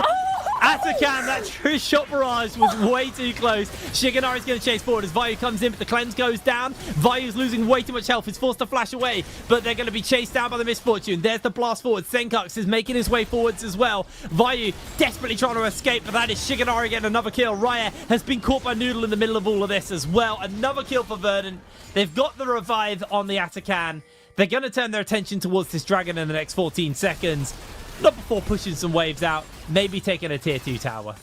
I would need to see the replay of what exactly happened at Atakan because we're a little bit busy with the previous replay, but I swear I could hear Verdant somewhere in the distance saying, "Thank you for the leash, Chaos," with how low that Atakan was. And now they got some kills off of it, they got the revive, which means they can be even more aggressive on the map. They are finally getting the dragon, which means that is not a soul for Chaos for another 5 minutes in the game, which is insane because they were that close and that would have been a good soul for them, but now they've lost anything that they've had so far in the game, any glimpse of potential control, glimpse of getting things in their control. 6-3 is the score right now, with Verdant finally finding more kills for themselves, and not only for Misfortune this time, who by the way is sitting on 3rd item. That's an Infinity Edge completed for her. This Misfortune is a big problem for Chaos, and so far, even though they have been able to interrupt the ultimate, they haven't been able to kill her, and that's where fights pretty much end for them. Yeah, it's going to be a rough one, especially as more crit comes in. Noodle jumps into the middle of the whole team, has the revive, remember, got the pressing guard, he's going to throw it down, but the bullet time is going to absolutely cut through Snilla. He blocks it for the rest of the team, but sacrifices himself. Noodle, honestly, I low-key think that was worth, but this might not be, as they found the damage onto Shiganari. They're going to force the withdrawal out Errol, can he chase over the wall? Comes in with the Zenith Blade, finds a bit of damage off as they do get something onto Vayu, but Vayu's too damn tanky. Errol isn't though, as he is being cut through by Baki. Vayu loses a bit more HP, but in comes Tehran on the flank. He's going to jump forward. Steadfast Presence still hasn't been used. They got the lockdown onto Tehran. Interruptive. Withdraw used out. Senkux still has an ult charge to use. Noodles chasing forward. There's the true shot. Senkux will survive just about, as the tower will too. Shigenari is back in the mix, back in the fight. It looks like we're done. Man, what is happening? Why is Noodle not respecting Chaos for the second time already? He has been caught up this time, just as in the previous time, in the enemy territory, having no vision onto enemies. And I understand that Verdant are ahead, and you can be a little bit, you know, happy about it, let's put it this way, but maybe a little bit less happy this time, Noodle, because if Verdant weren't so ahead, and especially if they didn't have the withdrawals, this whole scenario could have ended so much worse for them than it did. I think Riot might be in trouble. There's 3 people collapsing on this Victor. Nice little gravity field, but unfortunately for you, buddy, you are cooked. That's going to be the final one. Tehran secures the kill. They don't even give Senkux an assist there. That's real sad. Aww. They may lose mid lane tower for this, though, as no one's about in the area. It does look like the Shigenari and Errol have been able to close in on time and make sure that this tower survives, but Verdant collapsing 5 bot lane was potentially a little risky for them, as Vayu has managed to get control of this top side, and right now Tehran is on his way up, but it's been a bit of a long reset for the members of Verdant to get back onto the map. They are here in time, so no towers are under any threat, but definitely playing a bit fast and loose, which we saw from Noodle, like you were saying. You know, that dive was great because they got Sniller, but it kind of baited the rest of the team to waste their withdrawals. Yeah. And, you know, you still get kills for forcing the withdrawals out. It's not as bad as it was at the beginning when we first got Atakan at the season. And withdrawals only gave you 100 gold. I think it's 200 gold for forcing the withdrawal out now. So, you know, you do get a little bit... you still get a bit of gold injected into you for that. And Chaos? Chaos? Hold on. Are they seeking Baron? They I don't know if they're aware of this. They are. But no, Verdant knows something because there's TP coming from Ari. Yeah, they're making their way over. Shigenari's coming in as well. There's going to be the ultimate from the Poppy. Doesn't hit onto anyone. They find the lockdown, but the bullet time is going to absolutely cut them through. Noodle steals the Baron. Vayu is not going to go for far as he's hunted down by Senkux. One more dash over the water. Double kill for the Ari. Charm goes wide. Orb of Deception goes wide. It matters not. What a steal from Noodle. Chaos tried to add a little bit more chaos into this game, but unfortunately didn't work out for them. 4 down, 5th one has to recall immediately. Oh my goodness, there's so much potential for a steal for Verdant when you look at this whole combination, because there's Shigenari with the ultimate that is not going to be interrupted this time, but Noodle is the main hero, jumping into the pit, getting the steal in, and after that it's just the mission of a cleanup for Verdant. That was absolutely beautiful onto the solar flare. It is the moment Vayu missed ultimate, that was Shigenari and Errol's signal just to jump. And they did. What a beautiful execution. And, you know, we were talking a lot how we thought Errol would be the MVP of this game for Verdant if they were to win. But honestly, right now, Shigenari having an absolutely monster performance on the Misfortune. Really, really playing well. Dragon's about to spawn up in the next 20 seconds, so there's going to be a collapse here, but Vayu may find himself in danger. Blast go wide.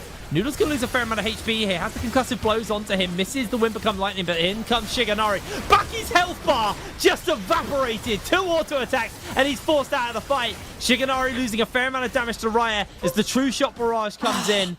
Forcing him low, but he ain't going down yet. He's got himself the Immortal Shield Bow. Yes, this is so dirty. He already has a Bloodthirst, and now he just completed the Immortal Shield Bow. It's so hard to kill that Misfortune. You need a lot of burst, and then even when you have the burst, as you just saw with the ultimate from Ezreal, the shield just pops up, and how do you kill that Misfortune? Judging by his call, the answer is you simply don't. In the meantime, though, Verdant are getting the second dragon for themselves, which means, yet again, no soul for Chaos. But Chaos have bigger problems right now. They need to defend their base. There's still the Baron buff on Verdant. They're pushing in. 6 grab is still in pockets. Oh, Shaco!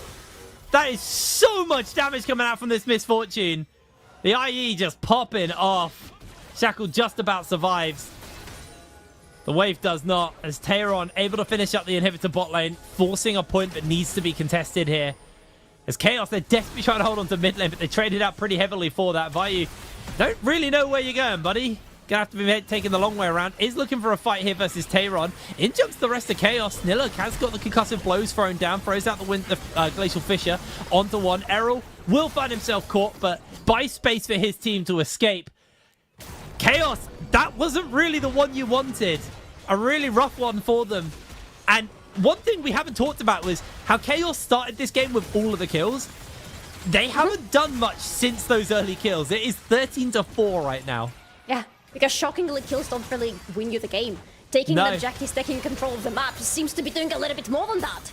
Well, they are looking to jump in, find their target. Shiganari immediately throws the cleanse out, and Vayu, his target selection, was a little bit lackluster. Tayron's able to secure the kill. Senkuk still has a couple of dashes available to him. Is he going to chase forwards? Got one more dash back. He could be the one under fire here. Senkuk's just playing the dodge game. Jumps in, comes for the flash, goes for the charm. Doesn't quite get the connection in, but Tayron's here for tidy up. Shut down one onto an Ari. It matters not. Tayron continues to chase forwards. Baki's damage is pretty brutal, though. Hinda goes to shot blast, shifts away to safety. Tayron switches form for the movement speed, but Baki has been flanked, and Shiganari has his number, slows him down, and there's the delayed ace for the side of Verdant. There will be the base as well.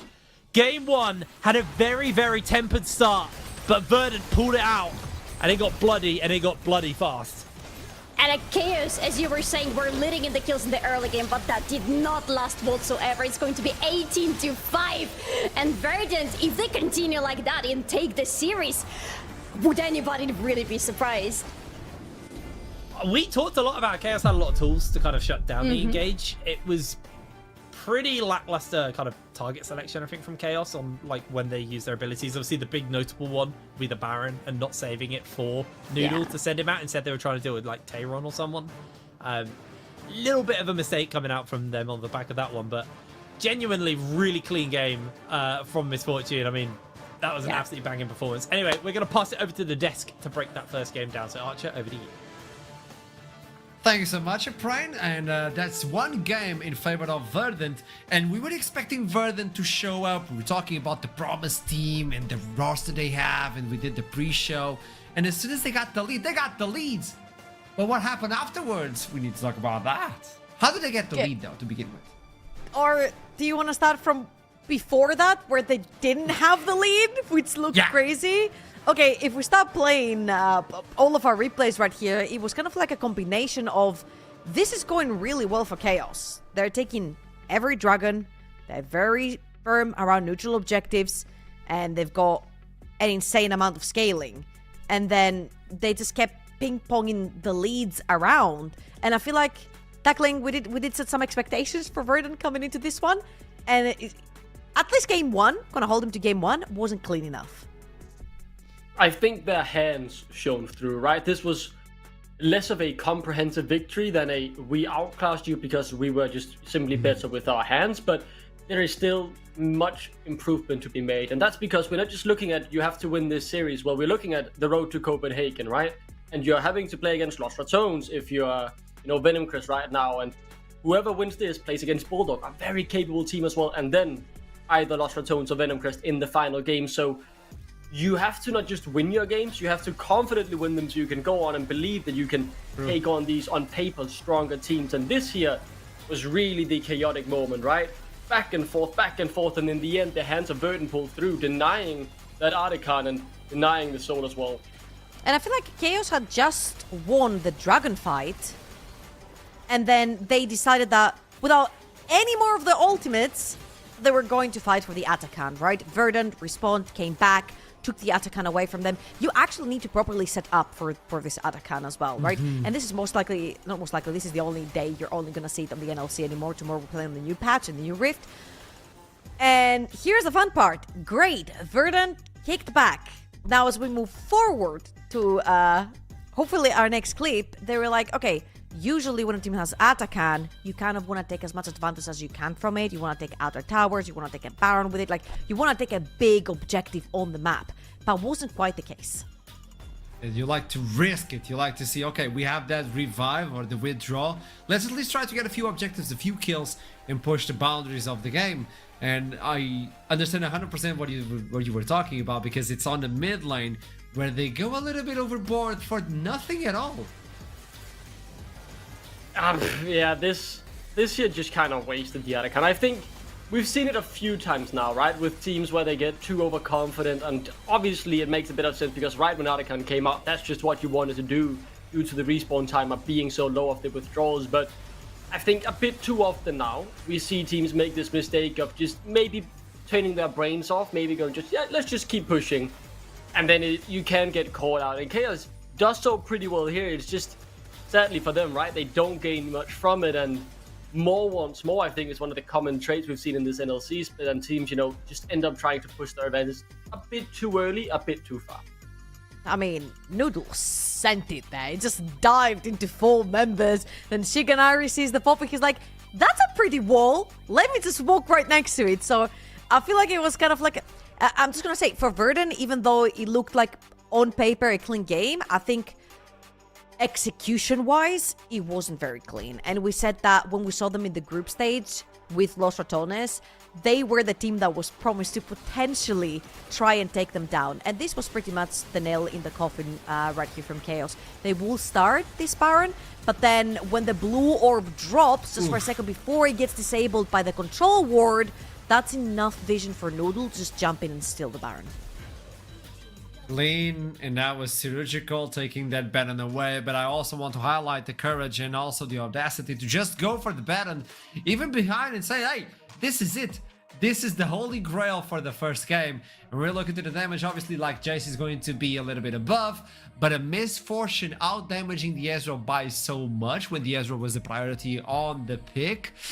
It showcases well, at least the bot lane for Verdant is looking good, even with a sub, which is it all on Leona. He showed up today as well, at least on the first game. It's a best of 5, giving the information that Chaos picks blue side for game 2.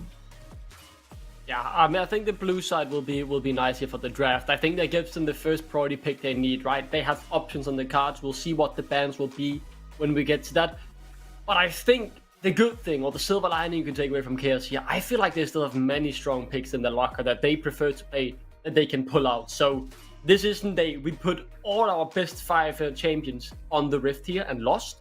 It's more like we had a few of our good champions, but we have so much more we can still bring. And I think that's what they need to go and look at it, because I think there is space for improvement in that draft. And if I think that, well, it's probably true. Well, previous cities, they started like this on the left foot. And well, here they are versus Verdant. Can you do it again? We'll see it right after this break. I'll see you soon.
Game 2 about to start, and before the teams head on into Champion Select, keep in mind that Chaos picked the blue side.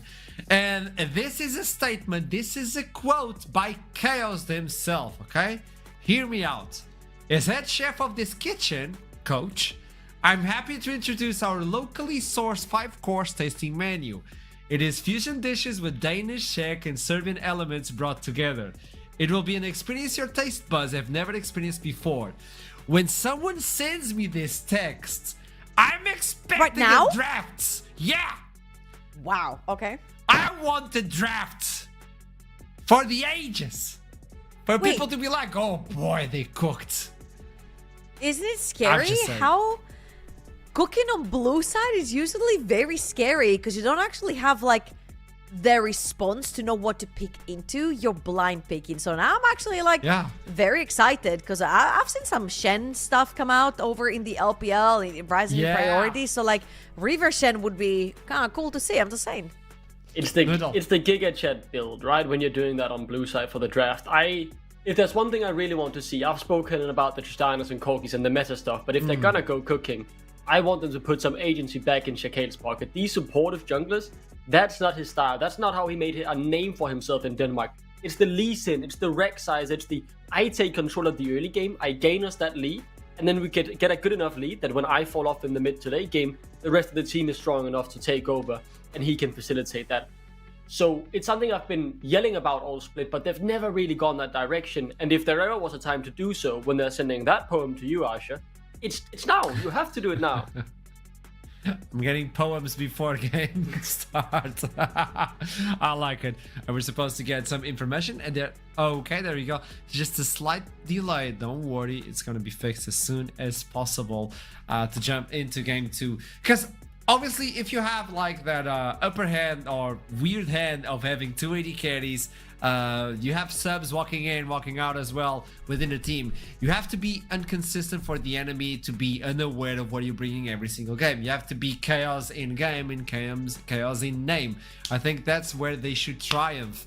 And I think game 1 was so normal. It was so, hey, we got the Poppy, we got the Ezreal, Say it, Maokai. nothing was really happening. There were no go buttons other than the Maokai, and it just fell flat. That's why when I saw the draft and I saw Braum, I was like, oh, I get it, man. Like, I get it. Braum is great to have into bullet time, but then you've picked Poppy, so you can actually use the Poppy for the bullet time to throw out the misfortune, right? But then once you lock into this Braum, you need to have at least 1 to 2 other sort of engagement tools on the other side of the map, which just wasn't the case for Chaos. And if they want to bring that sort of super fast pace will catch you off guard, you need to have a lot of avenues to play that early game. You could have seen them on the Champion Select itself, thinking about the Rakan or the Braum at the end of the Champion Select. I would have thought something of hey, maybe get that Poppy as a support because you have a tool to take Misfortune out. Bring in the Sion that Declan kept talking about. Like, cook a little bit. Now, cooking on blue side, I agree with you, Trouble. It's going to be interesting. But if you send me that text, I'm expecting greatness. Now, I don't know if we can production. We're still waiting for the game to start. But we were talking about the top lane, for instance. This is something that we highlighted for Chaos multiple times, Vayu, and the way he brought it up and the way he played for Chaos as well. So when you put both of them against each other on Verdant and Chaos, we actually have something prepared if we are able to bring it up. I don't know if we can. I'm just putting production on the spot. I apologize for that.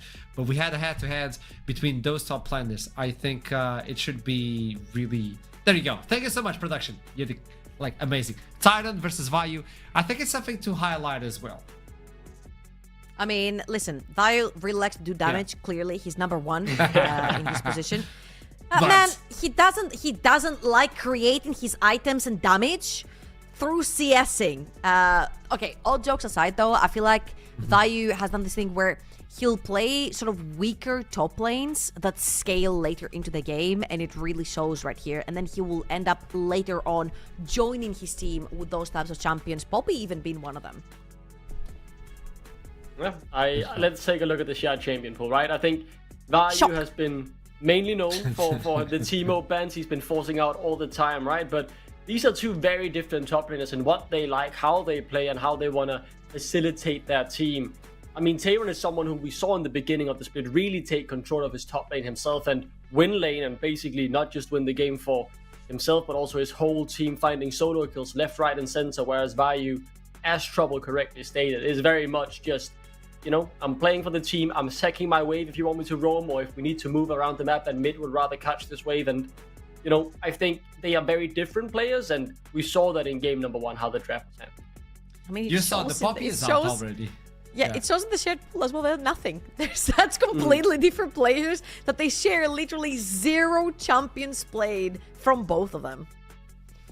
Do we get to see the Teemo yet again? Because that is big, and I know Hitprime would be extremely happy with that Teemo. Other champions that are rising up to the occasion as well. We might even see a surprise of LeBlanc, and that means that Hitprime for once will be extremely happy. Trouble, I'm so sorry. Eventually, Katarina will be a functional champion. I don't know why you listen, picked man, Katarina, listen, man. Like, Katarina is freaking fantastic into Talia. Talia is everywhere right now. It's just the problem that, yeah, you're great into Talia. What do you do when you walk out of that lane and suddenly there's like Pantheon, Shen, Nautilus? Like, come on, man. There's just too much CC in this game. Yeah, right. When the counter to a champion is so simple to find, it very often, even if it is the last pick, I mean, there is often just too much CC to really play it. I think we'll see what happens. I'm excited to get on to see what happens for the red side, because I think it's a general tendency that we see a few times. We talked about the Brawl before. You, Trouble, just talked about, you know, how you can easily counter the Katarina with the CC, despite having a good lane matchup.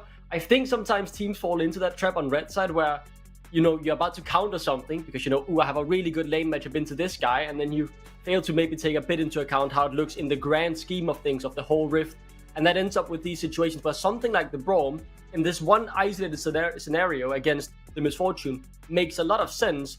But if you look at the big picture and all the other champions that are drafted and what you have drafted, well, something like the Rakan or Alistar might have worked better before. Duckling, okay, hear me out. While we're waiting, my champion, we all know my champion. We all know Turbolink's champion. We all know Hitbrain's champion. We all know Solari's champion. If I say it out loud, she's gonna be like, ah, like it's Swain. Duckling, what is your champion? I think you're one of those who only play meta and actually has no taste in life. No, but what is your champion? I just want to know. Out of curiosity. I've played basically every lane seriously throughout my League of Legends career. Mainly though, the 2 biggest I played a lot was support and jungle. I found my biggest success with the Volibear, and I think that's what I'm gonna stick with. But I'm not gonna lie, I think on my Leaguepedia, there was a bit period where I played a lot of Zoe, and I think she's listed on there as my favorite champion as well. I think she has a fun kid. I love playing Zoe. I love playing Akali. I love playing so many different champions.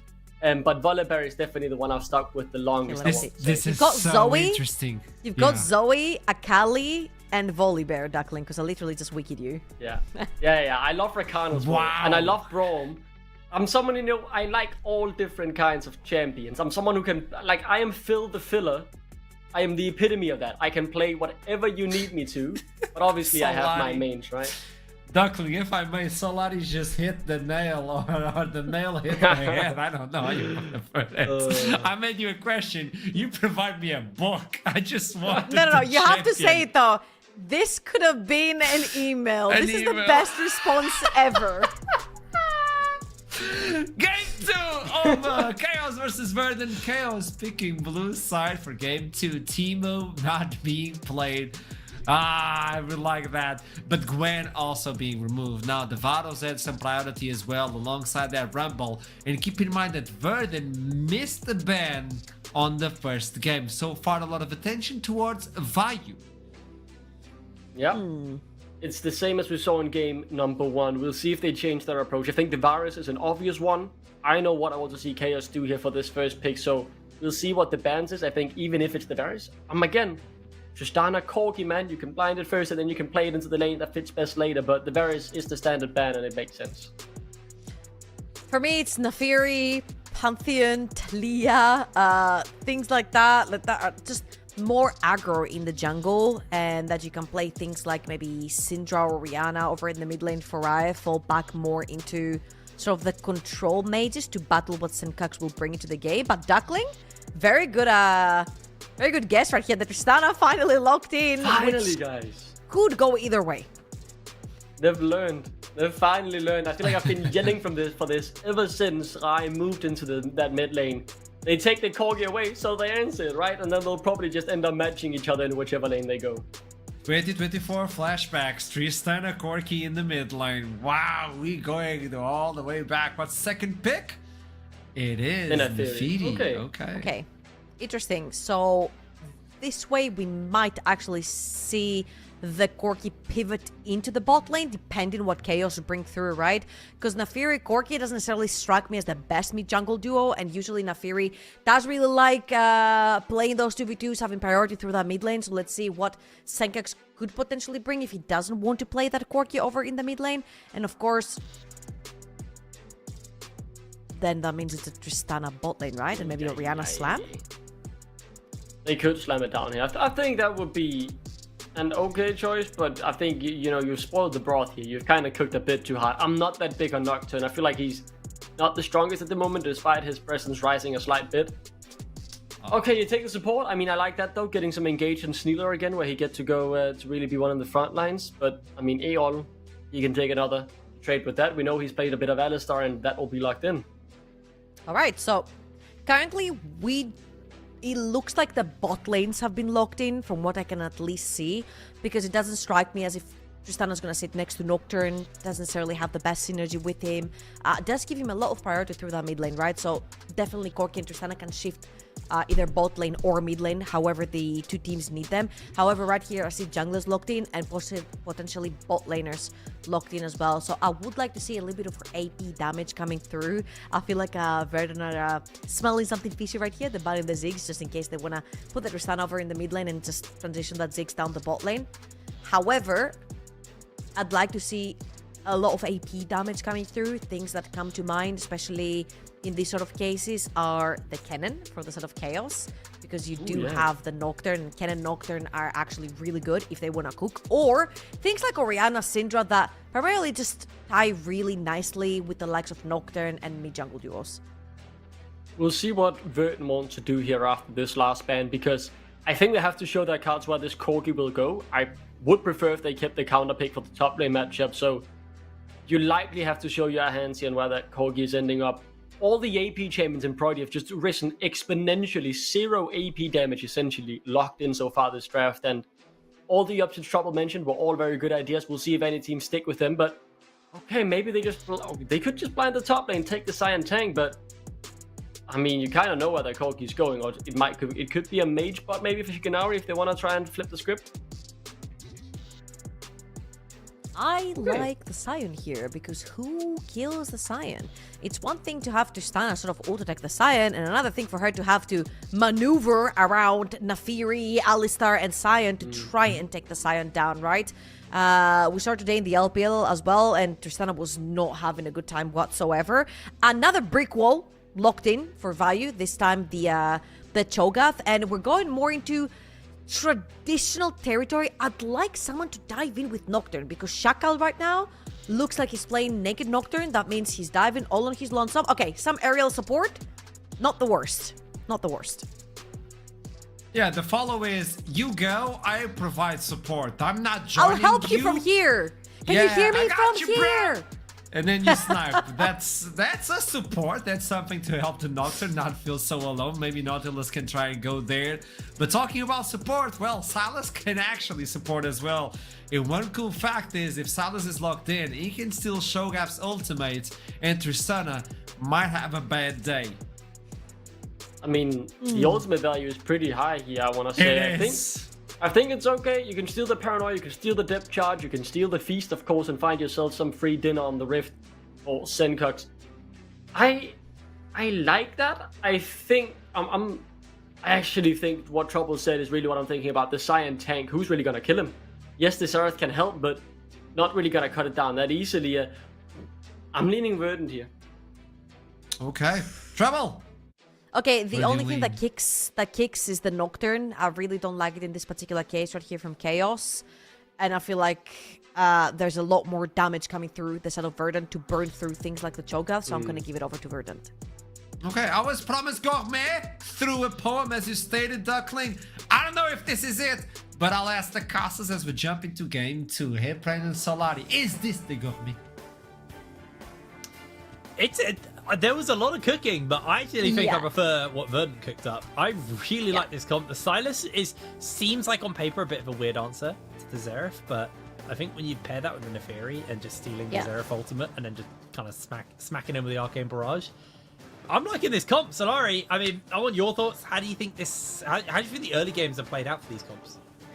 Ooh, that's a very big question actually, because you don't expect too much action happening from early on, especially because we're talking about, first of all, the top lane and the mid lane are the champions who really need a lot of time to get accelerated, and even if you're looking on the bot lane, you would like to bring a jungler into Tristana Nocturne, especially since you don't have a log-in. You have so many opportunities to play around as a 3 champions in the bot lane, but Nocturne is not going to go to the bot lane before level 6. He needs to power farm, which gives Verdant a lot of opportunities, first of all, to try to play aggressive by themselves, but second of all, and what I would love to see, if they're going to do anything about Shackle's Nocturne, if they're going to stop his clear to disrupt him, because if you do that to a Nocturne, you're pretty much destroying his whole game. Yeah, I think we could potentially, other than some jungle action, probably going to be in for another snooze fest opener in this game.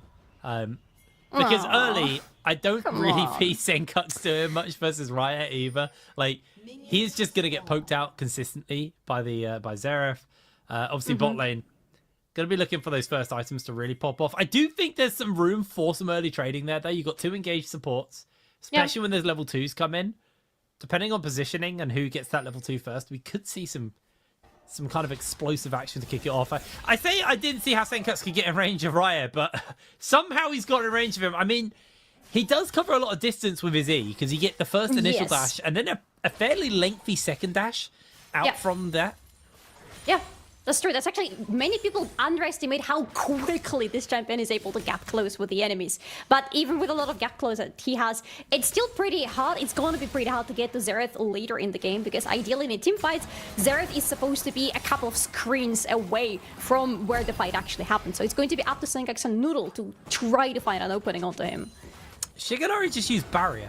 I don't really know what happened, but they were fighting for level 2, I guess, and they took a pretty rough one off that. Snilla has lost a lot of HP, though. Hook hits a minion. Oh, my word, that minion. Just get behind me, Mr. President. God damn.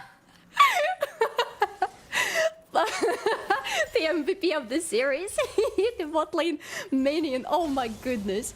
But no, that meant that pretty much the bot laners got to level 2 pretty much at the same time, so we didn't see anybody abusing an early level 2. But I'm seeing Noodle. Or forced the flash out from Raya earlier. That's that gap close we're talking about. Noodle throws out the W a little early, but gets some serious damage in. Has to flash out, though, as Shackle makes his way over. Yep, Silas can close the gap. Didn't realize. My bad. He was a little bit too far, you know, just a tiny little bit. Again, with Noodle, sometimes you don't understand how he's so aggressive when not always the situation calls for that, when the situation calls for you to be a little bit more cautious, a little bit more respectful of your opponent, and here definitely was the case, because you don't want to be losing an early flash on your Neferi, especially when you've just gotten the flash out of the enemy mid laner. There is no reason to follow up, but it is what it is. I'm seeing Shackle in the enemy jungle right now, nonchalantly taking their blue buff like there is nothing happening here. Well, he has no smite. He's going to be able to jump away from Shackle. Lands the second Q into him, and Shackle going low. Wants to steal this blue away, but I think Noodle may be able to finish him up. Gets a bit of healing off there. Throws out the W, gets some more doggies out, as now Noodle's in danger. First blood picked up for Noodle, as now Raya is being run down by Senkuts. Caught by the Q for the slow. Errol flashes, wallbangs, gets the knock up. And that is a second kill for Verdant. A really, really solid start for them. Meanwhile, Vayu may be looking for the kill. Tehran flashes over the Rupture. And both of them just flash away from the action. Oh, this top lane was just beautiful. But everything else was not beautiful for Chaos, by the way, because if you think about it, things are working according to the plan for Verdant with this whole situation in the jungle. But wait for it, because Noodle's in the bot lane. Snilla finds the lockdown onto Shigenori, but I think Snilla may be going down. That's the feat of warfare secured as Noodle secures the kill. That Neferi is 2-0. This isn't nerf Neferi. This is broken Neferi as well. That is a terrifying start. This is not the dog that you want to be feeding. As Chaos, you want the enemy Naafiri to be a greyhound. You know those extremely thin dogs that have like no fur and no meat on them? You want the enemy Naafiri to look like that. Right now, this is a big chunky Labrador retriever already because it's a 2-0 Naafiri at 5th minute in the game before the first objectives even spawn. This is going to be the dog that is going to be a giant problem for everybody on Chaos because we've seen already a couple of times what happens when you feed Naafiri early in the game. She's able to do unspeakable things to the enemies, even if those enemies want to be standing far away from the enemies like Xerath will try to. He might have his chances significantly reduced with how quickly Noodle should be able to kill him. Speaking of dogs, there's a Corki heading up to the top lane. And I think Vayu may be in some danger here. Gets the E on. Just going to start to chip away at him. Actually jumps forwards, gets caught by the knock-up, but Vayu goes down. Shiganari secures themselves a kill as Raya is going incredibly low here. Isn't going to get the damage off on the Senkux. Snilla comes in, lands the hook. They do get some follow-up there from the Q, but Senkux jumps forward, gets the Kingslayer for some healing off. They find the knock-up onto Snilla. There's a fight breaking out onto Noodle, who's find himself in action, but Tayron's making his way forwards. Noodle just took him down. 2 kills picked up on the bottom side. They turned the teleport in as Vayu is now looking for the cow. Errol will fall. Silence lands in onto Senkux, and there comes the Nom. Vayu gets another kill, but Noodle is sitting pretty. A double kill picked up though for Vayu. Knockup doesn't quite land here from Tayron, who finds himself in danger. Another rupture will knock him up as Tayron going very, very scary. And suddenly Noodle, he's starting to look a little bit like a Rottweiler. Hey, we were asking for a game where more action is going to happen early, especially now that maybe this Corki is going to be found. Oh, Shiganari does have the flash, does have barrier. Not going to be necessary. There's a spooky ghost on the other side, and Chaos are going to turn their attention towards Grubs, but with Errol here spotting it out, Noodle's actually not in the area, so I don't really think they can play contested, although Shackle is quite weak. He's just going to get smited, and Errol is enough of a threat on his own to force Shackle off. He's level 4. He's level 4. Oh, and he pretty much brought it onto himself by going into the enemy jungle. You remember pretty early in the game when Noodle started getting kills onto that Naafiri. What happened is Shackle was in the enemy jungle getting that blue buff and dying right after that, which slowed him down quite a lot. Now Chaos still should be able to have the grabs because I see Noodle moving, but he's still pretty far. Oh, that E was beautiful from Raya. It just forced Errol to not be able to get the headbutt. And actually just put Raya further away. As now Baki's actually jumped in. They've got the Arcane Barrage onto Errol. He's able to evade away a fair amount of that. Gets away safely. Senkux really jumps in one direction with the Chain Lash available to him. And that's that done. And that's in the meantime the 3 grubbies, by the way, for Chaos, because Shackle was not wasting his time. And at the same time, there is a dragon available on the both part of the map, but there is no prior there for Verdant. There is a Chaos top laner who is feeling rather comfortable there right now. There is no strong pro coming in from the mid lane as well, unless they're going to be able to steal some really good ultimate for Sylas, and honestly, Xerath's ultimate is going to be a pretty obvious choice here. You take it, you suddenly have artillery from far away. He has Tristana's ultimate right now, by the way, but I'm just thinking in terms of, is there a possibility for Verdant to get something on the map? Because they have 6 kills, they are slightly leading themselves to gold, and they might be... That might be a Corki in danger, but the barrier's come out, and Shackle hasn't quite found the damage! Noodle jumps forward, gets hit by the hook, but it's not enough to save his jungler, as Noodle flashes underneath the tower, throws the W down, gets the next charge of the ultimate off and secures a double kill, and suddenly Snilla is on his lonesome, looks for the hook, but the minion will block, does get some slow off. Errol needs to be the one to tank. They're just waiting out, find the headbutt, find the pulverize, and that is one dead scuba diver. Errol flashes away, secures himself the survive. They're out of there. Naafiri is ugly in her current state on this patch because she can evade the turret shots, and at the same time she gets a reset if she takes a takedown. So here what is happening is it looks really dangerous in the beginning for Corki. He has to sacrifice the flesh, but Shackle still doesn't have a lot of power. He's not really itemized, he's not ahead. So Naafiri gets a kill, and after that Naafiri gets a reset, flashes under the turret to buy some space, evades one turret shot, and then uses the reset to go on to Tristana and kill her. I also didn't know... Don't worry, ignore me. I thought it was Snilla's ultimate he W'd as well, but Snilla's only level 5. So I think it was Snilla's root was what he was avoiding with the auto attack. Yep. Really, really nice from Noodle, though. Really, really well played. And level 7 here got the Shojin already finished up, where Shackle was just sitting on a Tiamat and a longsword. So significantly behind his counterpart at this point in the game, as Noodle probably going to have this game on his back. And I had my critiques about him after that last game. I think he made one too many major mistakes, constantly being a little bit too aggressive and find himself caught out. This time, that aggression is being rewarded because the rest of the team are able to dive forwards with him. Yeah, that and plus his champion allows for a gameplay like that, and plus right now he's already so far ahead compared to everybody. 6-0-1 Nafiri before 10th minute in the game.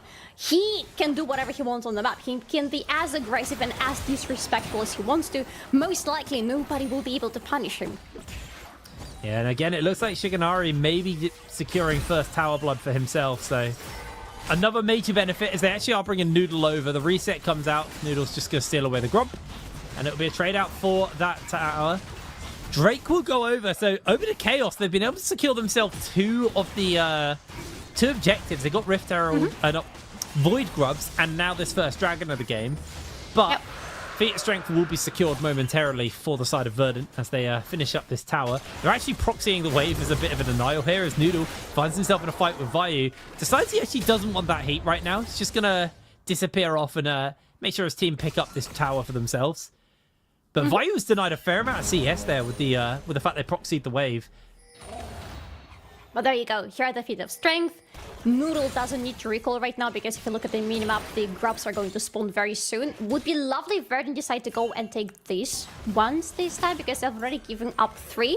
And there is a Tristana on the side of Chaos. And even if that Tristana hasn't really secured any kills whatsoever and hasn't been set ahead on the lane, she's still going to be really good at destroying the enemy turrets if given a chance, if left alone on a side lane.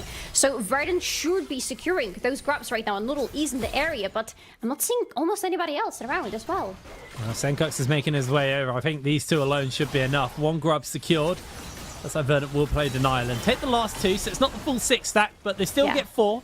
So they still get the little grublets. It's still something. It's still... A win is a win for Chaos in this situation with the grubs, to be honest. They still have 4 of them. They have the first dragon as well, so something to be playing forward. I think what I'm happy about from the side of Chaos is these guys have been very, very efficient at objectives. At least in the early game. Their early game objectives have been really good. The problem they've had is it hasn't been able to transition into much. Like, they were so close to Soul all of last game, but they were just denied because Verdant came online. This time, Verdant are already online. Like, this is an early spike for Verdant. You got the Hollow Radiance on Tehran. Shojin's been finished on Noodle for a while. He's actually already midway through building his next item. Shigenari has their Triforce. Like, it is going to be a hard ask to deal with them. Now, Shigenari is alone.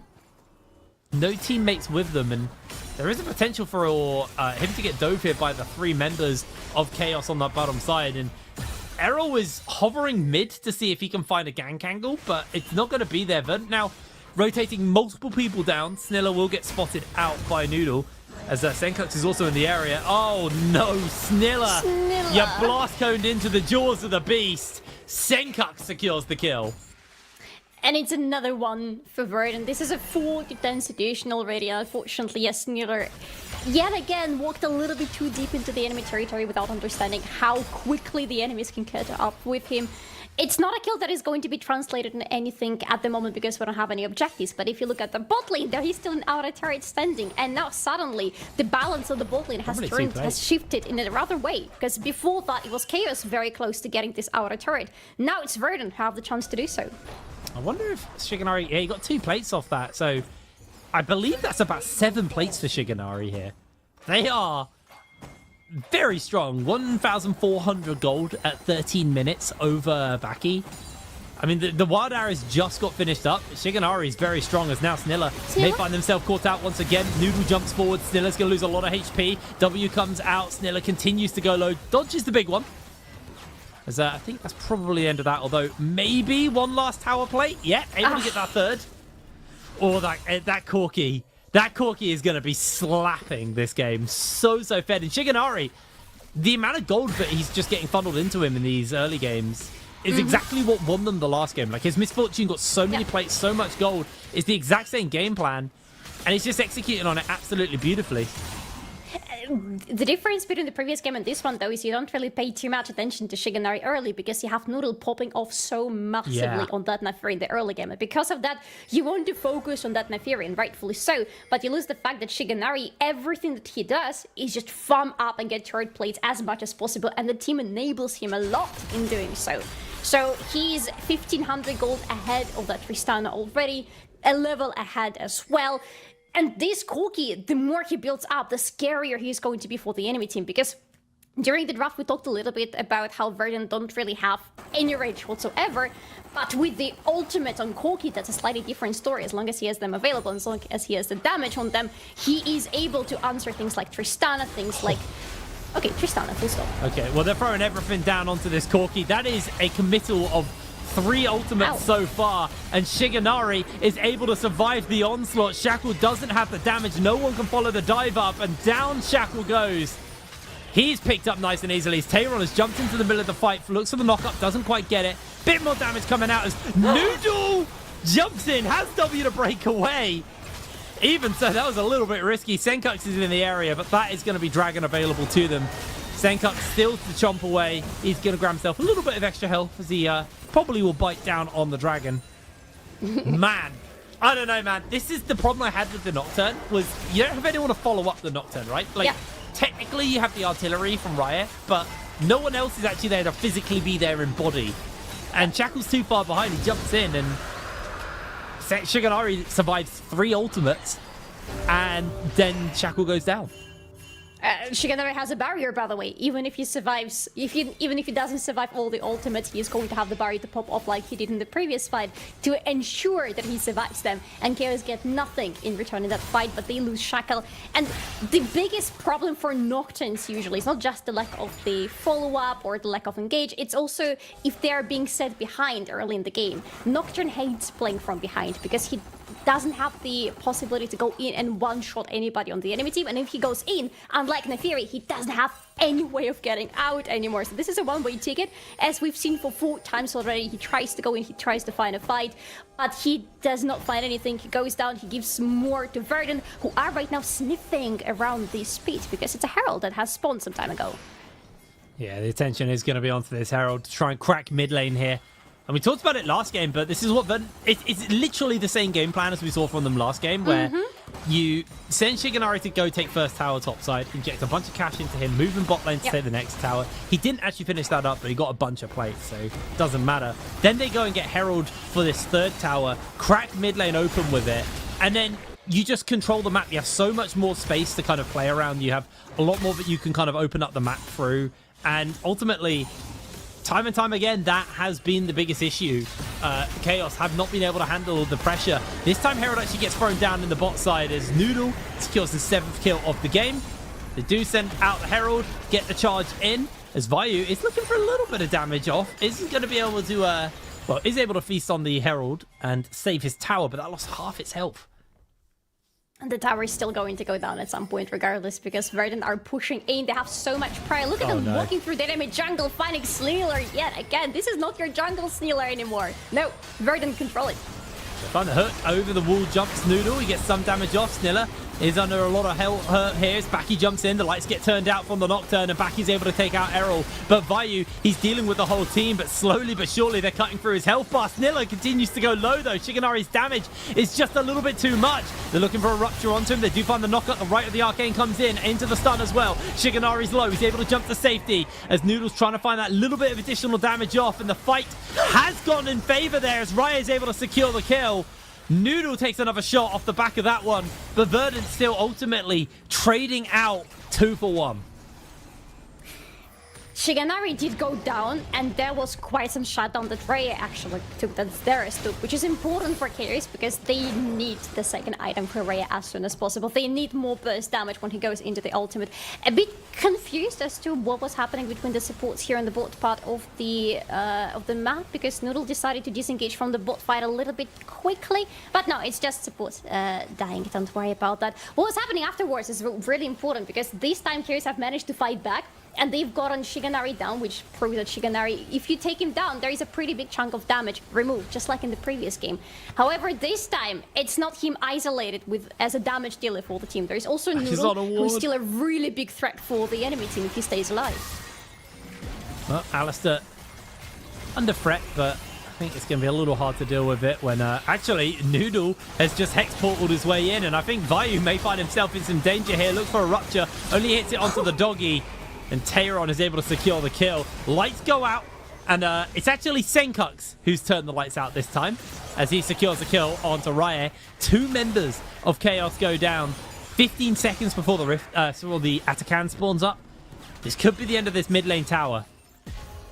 This could be. The wave is coming slowly but surely, and with Shiganari here, they should be able to wave clear that extremely quickly, get the wave in, damage, destroy it, and then rotate towards Atakan. I don't see any vision for Chaos prepared around that part of the map, except for like 2 lonely wards in their part of the jungle, and that's pretty much it, which means if they want to do anything about this Atakan, they're going to be in trouble. And most importantly, right after that, in 40 seconds, the Drake is going to spawn, which is going to be the second Drake for whoever gets it. But with how far behind Chaos are already in this game, they desperately need this dragon. If they need anything in this game, to be honest, to try to find the ways of bouncing back into the game, of getting the items, getting the gold, because they're so far behind. 1 item only on everybody on the side of Chaos. Yeah, Chaos significantly behind at this point. Shiganari's already started his mortal reminder as Vayu gonna get his ultimate stolen away. Senkux gets caught by the knockup, and I think Vayu's gonna be able to walk him away. Chain Lash comes down as Noodle jumps into the pocket. Shackle's going to be the one to get jumped onto. Lights get turned out, though, as they're going to throw everything down on to Shackle. He's able to break away, though. And it looks like that might just be the end of the action, although Senkux has a feast, so could look to devour onto Sniller. And if that hook hit, I think Sniller died. Knockup lands onto Noodle. Noodle throws the Q out, throws out a W as well just to make sure he's safe, as it looks like Chaos aren't quite done yet. They're not going to be able to find that knockup. Errol taking a fair amount of damage, but Senkux is going to go for the jump in. There's the abscond. There's the abduct into the knockup, and that is going to be one Cho'Gath under danger. Senkux feasts him away, gets the chain lash, and back he's losing so much HP. Does look like they're going to back off as they find a hook onto Sniller. Errol Hex flashes over the wall, gets the knock up on the backy. They're going to chase forwards, but I think this may have been a little bit too greedy. 1 kill for Senkux underneath the tower. Tayron jumps into the mix, somehow surviving. Noodles found Shackle, and Verdant, they're just making this look easy. They're making it look unfair, and that feels so unfair because with how aggressive they are, at the same time with how long it takes them to kill Cho'Gath, because there were several attempts of trying to go onto Vayu and take him down, and finally the last one succeeded. And after that, with the roll jumping under the turret like that, with turret being pretty much untouched, if Verdant weren't so far ahead by this point of the game, this fight could have looked different for Chaos. But Chaos are out of resources at this point in the fight, with really low health on their damage dealers, with no mana. Like, you don't survive that as Chaos in this state. How did Tayron survive that, man? Criminal. I mean, he's got an answer Unending to this Despair. criminal. He's got Hollow Radiance. He's got upgraded boots as well. I can never remember the names of the new boots, so he's got upgraded merch treads. That's what we're going to go with. It Senkux might be has the a- items, or it Have might you just seen be him and Senkux's his items? aura. I prefer not to see that because I'm scared of him, you know. I'm the one who really Verdant to win, so I'm kind of rooting for them a little bit, but I'm still a little bit scared because I'm seeing the 3 items, including the book, and I've already lost the bet regarding the book with Initialize some time ago when I said that whenever somebody buys a book, they usually die very quickly afterwards and lose all of their stacks, but I don't think it works like that anymore, especially not in the case of Senkux, because he's so good in this game. Baby, they got the dragon, they're getting the Atakan, they should be winning this game very soon now. Yeah, I mean, they've definitely got control. I think once the Baron spawns up, that'll probably be your final kind of calling card to take the rest of the objectives on the map. Senkux has 4k HP almost. He's 3,800-ish right now. He's got a lot of sustain with the fact that he's got that Rift Maker. Also, all that extra HP is turning into AP because of the Rift Maker as well. How much is that? It's got 316 AP at the moment, so it's not too much, but, you know, you put a Death Cap in there, you get a few more stacks on that Medjai's, and, yeah, Senkux, it's going to be hard to kill, because beyond that, even when you get low, and it's the most ridiculous thing about Silas and why I absolutely despise the champion, when I think it's when he's below 30% HP, Kingslayer heals for even more. I can't remember the exact amount it heals for, like the percentage it heals for, but like it does more healing based on how low you are. Yeah. So yeah, he's going to be very hard to deny Magi stacks from, unfortunately, and he's going to be a problem. The bigger problem though is Noodle, 8-0 right now on the doggy, and Shackle might find himself in a little bit of danger. He's going low, lights get turned out, and in jumps Senkux looking for that kill. Gonna be a legendary kill on as Noodle jumps underneath the tower. Bucky gets run over by Tayron, who's on a rampage. Raya trying to make the breakaway. Noodle continues to chase forward. W comes out, lands the doggies, and Noodle secures himself the kill. Vayu is doing his best to try and keep himself in this one, but I don't think his team are going to be able to hold the line here. Down goes an inhibitor, out goes the hook onto Tayron, but he's too damn tanky. Senkux stealing away the Numps as well, as the tower will fall, and that is going to be one dead dinosaur. Shiganari will secure the kill, who was the MVP of last game, but damn it, give it a Noodle. 10-0 on the dog. An absolutely monster performances. They are going to try and get onto Sniller and get a kill off there. Not going to happen. Nexus exposed, 25 minutes on the clock. And an absolutely beautiful performance coming in from the side of Verdant. 25 minutes. He just ruined his KDA. Yeah. He just ruined his KDA. Noodle.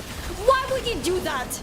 Not even to us, but to yourself, Noodle. Come on, you look like a pitbull there for a second, and now I don't even know what to call you anymore. But you know what? They didn't even need a Baron in the end. They were above that. They won much earlier than they even thought about rotating towards the objective from the top part of the map. The moment there was this opening of the mid lane with it, what looked like Noodle going a little bit too deep with his reset and with Tristana jumping away, actually turned into a complete disaster for Chaos. Yeah, game didn't look anywhere near as tight as it did last time. I feel like Chaos had a little bit of control in that first game, and it slipped away from them fairly quickly. This time, Verdant were warmed up and they were ready to go. An absolutely monstrous performance for them there. Anyway, we're going to pass it over the desk to round out game number 2. So, Archer, over to you. I agree with you, Hebrain. I agree with you on the second game. Thing just slipped away. The control was not there for Chaos, even on the blue side, which they gave priority. So let's talk about the expectations from draft. When we see this and the Nocturne has such a big priority on the draft, we expect him to just power farm, correct? I mean, he can power farm, but who is realistically Nocturne's target? Usually when you're playing around Nocturne, you will want to focus on a side lane to take them down. And right here, this is where the shenanigans really truly started, with Shackle missing his spear onto and closing in. This was a pure fist fight from... That's minute 3! That is minute 3. That's first jungle clear. Yeah, this was the beginning of the end already, right? And the game felt a bit over after like 10 minutes, because once that tiny snowball got rolling, well, they just kept rolling it bigger and bigger, and very quickly the Nefarious was 6-0 out of control, and you really just sat with that feeling that this game is already in the bag. It would have to be some sort of miracle, and despite a few kills and a few attempts from Chaos, well, the one-hits were already too heavy, especially from the Fury on Noodle, and that shows in the rest of the replays we have coming up. Yeah, they were playing the loot as well. Tell me, Trouble. Yeah, I think at the end of the day, we wanted Verdant to play a little bit more decisive, a little bit more firm in the early game, to take control and sort of snowball that, and I feel they absolutely did. This particular fight solidifies it for me, because we've been talking about how Noodle has not had the cleanest game. Sure, his KDA looks squeaky clean, but the actual gameplay hasn't necessarily looked great. Right here, he actually scouts. He plays for topside, knowing that Nocturne is going to attack a side lane. He'll use his W to get away from tower range, then capitalize on Tristana. And I feel like Noodle was the true winner of that game number 2. From that earlier replay that we watched, where he got that first kill, I feel like he never let go. And this was a much more convincing performance coming through from Verdant overall. And one of the big things for me as well, in the replay we just saw, well, it was Nocturne's first paranoia of the game. It is just so often game defining how that first ultimate goes. Do you get a quick kill leading into a Drake or Void Grubs or whatever it might be? This time, you lost 3 kills. You didn't get a single thing out of it, you lost 3.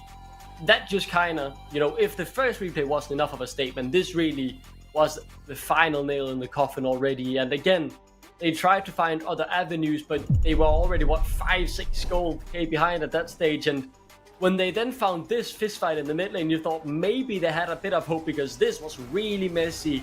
Tayron ends up arriving a bit too late as well, and they finally got some plays on the board that were working. But again, it was too late. They didn't have the damage. They were already outscaled.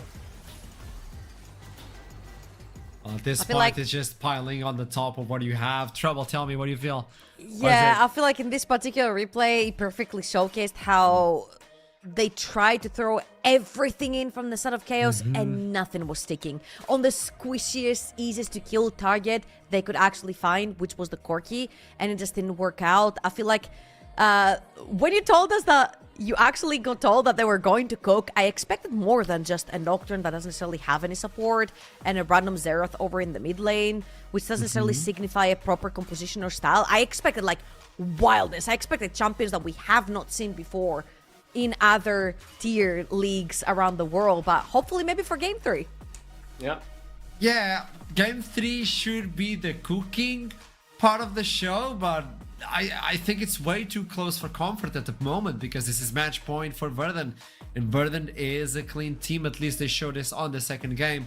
And even if you take attention to the bot side, because you brought this up, Duckling, what Ed All has been playing with as a support, those things are dissipating and he no longer has a champion pool available. But we know that he plays other things and support is not that one-sided. So Chaos selected red side for game 3. Deciding one, cooking was promised. And I'm actually hungry. So with that in mind, I'll toss it to a break. I just want to see some really good food.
History can be rough as a teacher, and on game 1 we had the back and forth. Game 2 was a solidifying lead coming in for Verdant, so it's just climbing away. Game 3, either Chaos proves something different or they'll be gone from Spring Split without much conversation on their cities. You told me, Duckling, on the green room during break, if you want to go down, like, bring something big. Like, this is the moment, right? Yeah, go down fighting, right? Though these 2 games so far haven't been the prettiest. The only thing they've really gotten right was the objectives of game number 1 up until that messy Artican play. So either, you know, they can continue to stick to what they used to do and try and play it safe, but I would rather see them go out with a bang. This is potentially, or very likely, the end of their split. And this series has been a bit of a whimper for them, but they have been entertaining so far. They've shown us some good League of Legends alongside some great cons, and then I want to see that here in potentially their final game, right? Slam that Lee Sin and Shakay that I've known him for years in the Danish scene. Be bold, be brave, because what they've done so far this series is nothing to write home about.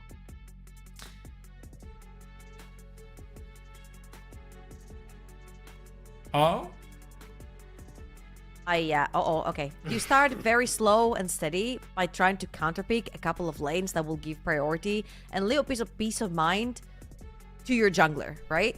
So mid lane and bot lane are the 2 that I'm thinking about right here, and luckily they're both piloted by 80 carries who always died to have that priority, right? But I feel like that's been a reoccurring problem for Chaos right here. They cannot act in the early game because they just don't have prior. Like, especially that one replay that we had where Nocturne invades Naafiri. You don't have bot lane prior and you don't have mid lane prior. So guess what? The 2 first lanes that reach the point of skirmish are your opponent lanes. So just give Shakal a way to play through. Yeah, 100%. If you want to risk it with those champions, you need to bring something that enables you from any lane whatsoever. Top lane has been the most brawlish lane so far, and Vaio is doing his best, but obviously he's not getting the agency that he needs to push his team forward. Verdant on the other side, well, they're comfortable right now. They know they just need one more to move through the lower bracket, and as you stated, Duckling, whoever wins this one will have to face a fierce team that is on the lower bracket as well. And let's be honest, you have Bulldog on the lower bracket, you have Los Ratones on the lower bracket. Wherever you step, it's like it's booby trapped. Yeah, Concerning. there are still some steps for both of these teams for Copenhagen, but this is about keeping the dream alive. And then you have to take care of the dogs next week, and then it would be the winner of Los Ratones or Venomcrest in the final game. So this is just one step on what would be a huge journey to make your way to Copenhagen in Frederiksberg, Copenhagen. So we'll see if any of these teams can make it. Obviously, right now, if any of them are going to do it from this game, it has to be Verdant by the looks of things, right? 2-0 up. And Arstrom's 3-0 prediction, looking very confident heading into the draft. I mean, I just got the poem after I made my predictions. The poem of we're going to be cooking, we have some relish, we have kitchen, yada yada.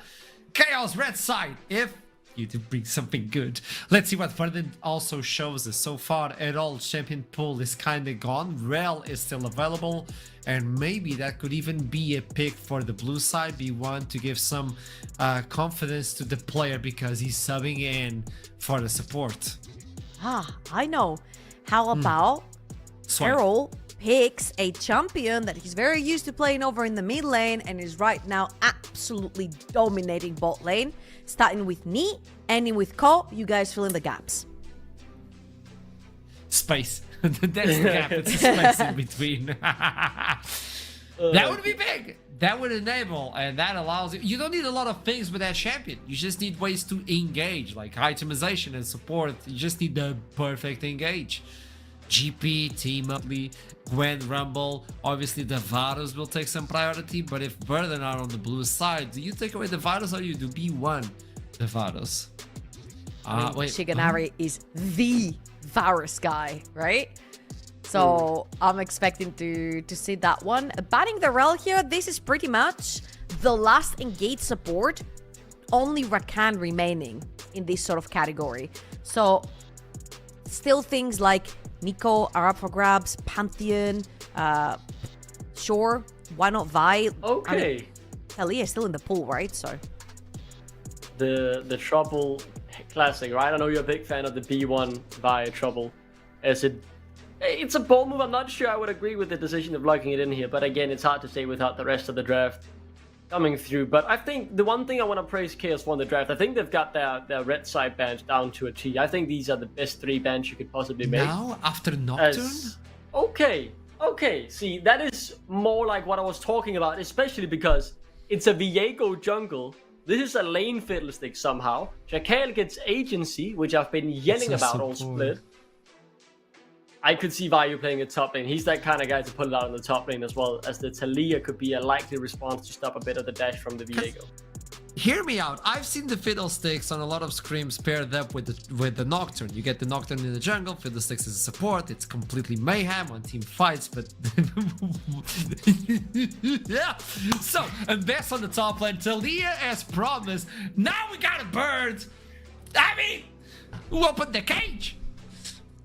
So, yeah. is that Fiddle top? I mean, okay, I have him capable of everything. He plays Teemo, first of all. So I've got him capable of like any weird wacky pick towards the top side. But this is now cooking from Chaos, right? I like it. They said cooking, now they're cooking. But I'm looking at Verdant, man, and I'm like, this is just perfection. Vi plus Talia, one of the best mid-jungle duos you can have. So much lockdown CC. Then you get the Vi ult paired up with the Ambessa ult. It's just... It's just so much CC, and all I see from Chaos are just the mobile carries that are just ready to get CC to eternity. I agree. I think Trouble said it well.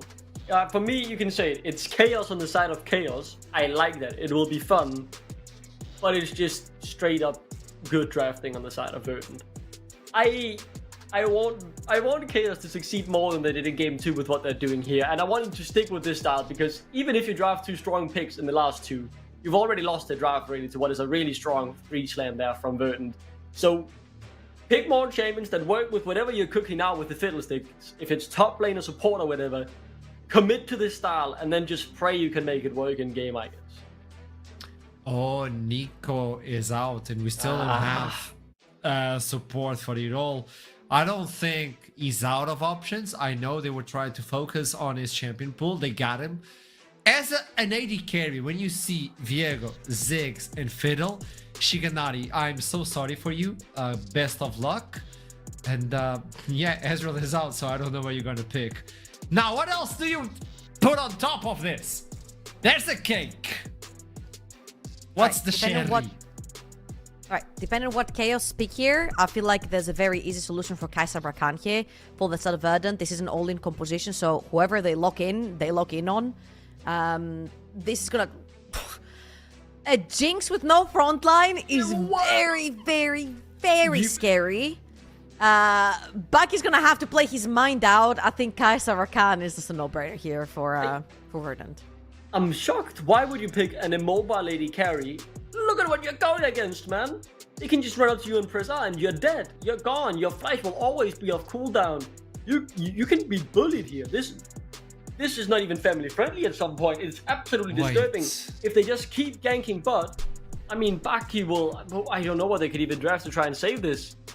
So, it's Galio support here for Erol. Obviously, another mid laner, right? Rotated down to the support position. You want this? Do you want to be that close? Okay, so they go for the Kai'Sa instead. Errol, you got me. What is the missing piece? You had me the first half. What is the missing piece of this Chaos lineup? What do you pick to complete this draft? Nidalee support. That's the only thing that makes sense here. Yeah. I'm telling you. Yep, You know what? slam it. I trust your trouble. Just slam it then. Slam it, Chaos. Keep committing to the Chaos.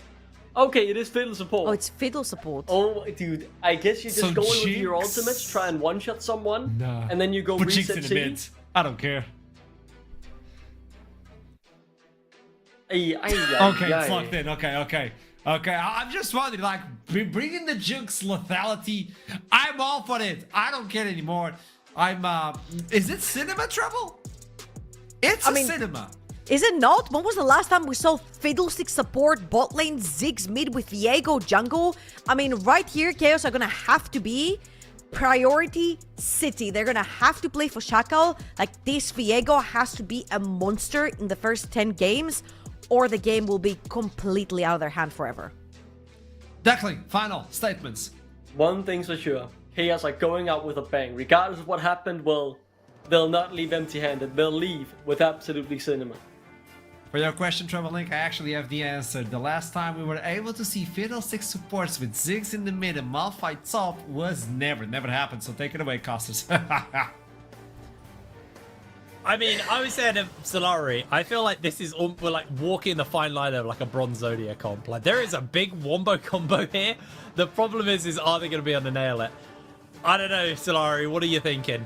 I am an active hater. I'm gonna be hate watching this game because what happened in the draft should be illegally punished. It should be a punishable crime.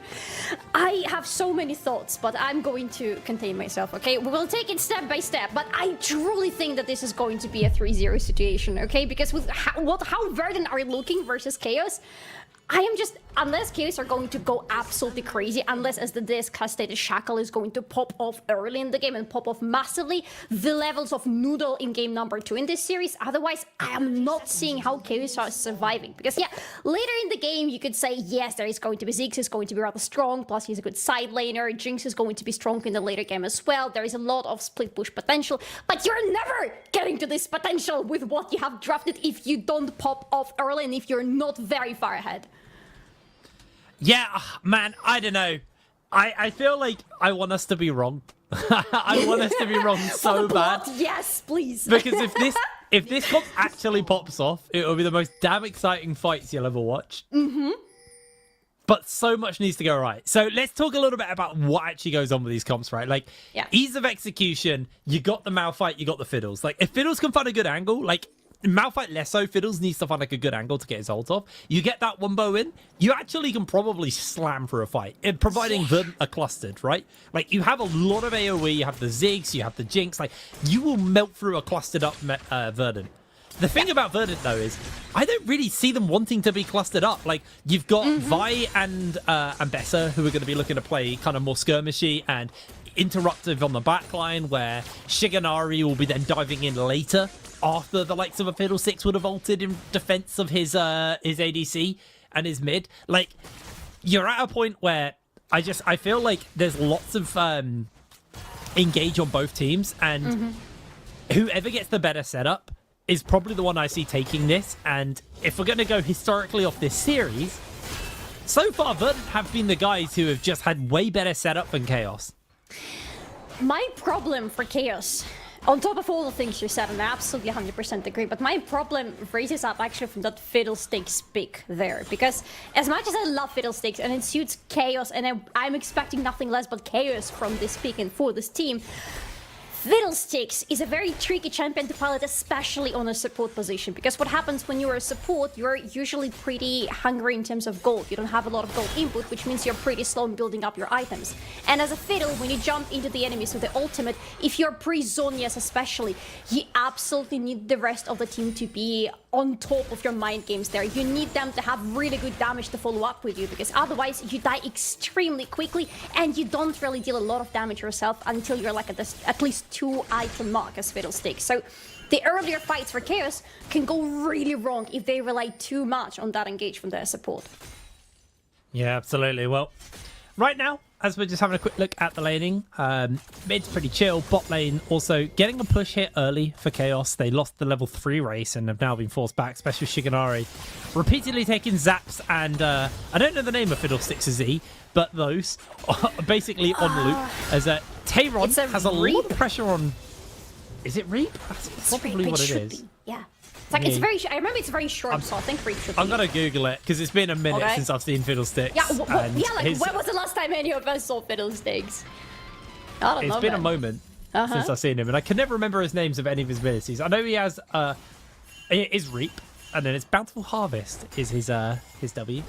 Oh, that I do not remember. Ooh, see? Something. Sometimes you have to look it up. A little peek behind the curtain. Sometimes you just have Google at hand and have the time to use it because nothing is happening in the game so far. We're yet again having a rather slowly laning phase, but yet again we're looking into junglers who would love to have their level 6 unlocked before they go into action, especially concerning Noodle, concerning that Vi, she really wants to have that ultimate available for her when she goes in. And she, to be fair, she has really good lanes to work with because of course we've talked about the Talia Vi situation with the mid lane combo, but also on the top lane. No, you know what? I take that back. That's Malphite on the top lane. You don't really gain magic going into Malphite. But on the bot lane, on the other hand, you really want to be shutting Jinx down. You have rather good engage on your bot lane with Galio and with Kai'Sa. So I would love to see what lane Verdant choose to work around because either mid lane or bot lane seem like really good option to get accelerated later on. Yeah, absolutely. Well, I don't expect much until 6 is coming, right, in this game. Like, Noodle, he does actually have quite a lot of skirmish, especially with the Talia. This is something which Trouble has talked a lot about. As might have to hold that fort because they get the taunt, and Stiller's ignited. He's going low. Shigenari flashes forwards. Baki loses a lot of HP. If Shigenari hits a W, that could be him in danger, but Shackle now making his way over. They just need to shove this wave and get the hell out of dodge as Shackle throws down the cloud, making his way forward. Shigenari, no flash, remember. Taunt's coming out, though. They do connect it on. There's the knock-up, and there should be first blood. Shackle somehow survives. Trap comes down. Shigenari doesn't have enough mana for a W, and somehow no one dies bot lane. I don't know how. Everybody literally walked on the edge of a knife there. Literally everybody. Especially with Shackle flashing away with like less than 40 HP on that Viego. Noodle is still chasing, by the way. Noodle is still looking for some kills to be secured after this whole play. But I don't think you can tower dive there, buddy. Or can you? I think they can. They're going to go for the dive. They're going to get the damage off. In comes the dam from Ziggs. It's a 1-for-1. Make it a 2-for-1. Make it a 2-for-2. So many people going down. I lost track there. Yeah. And an execute. I lost track for a second as well because it's like they go out of the trade and suddenly everything happens, especially with the ultimate from Rhea from all the way from the mid lane coming in.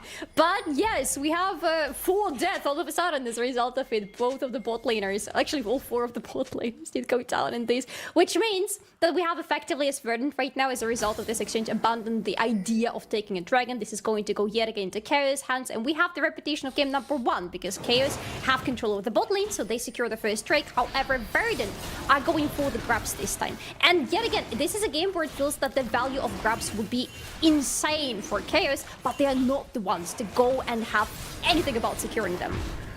And look what's happened. The exact same thing that has happened 2 games in a row now, on to game 3. Shigenari gets sent topside as the grubs spawn up. They're going to go siphon plates into him, and he's going to get a gold lead through plates. They'll then siphon him down bot lane. He'll hit the last little plates there. The big thing for me, though, is I'm not sure if I actually like it this time. Because, yeah, you're going to inject a bunch of cash into Shigenari, but the pre-6 fight definitely favors Verdant's bot lane over Chaos's bot lane.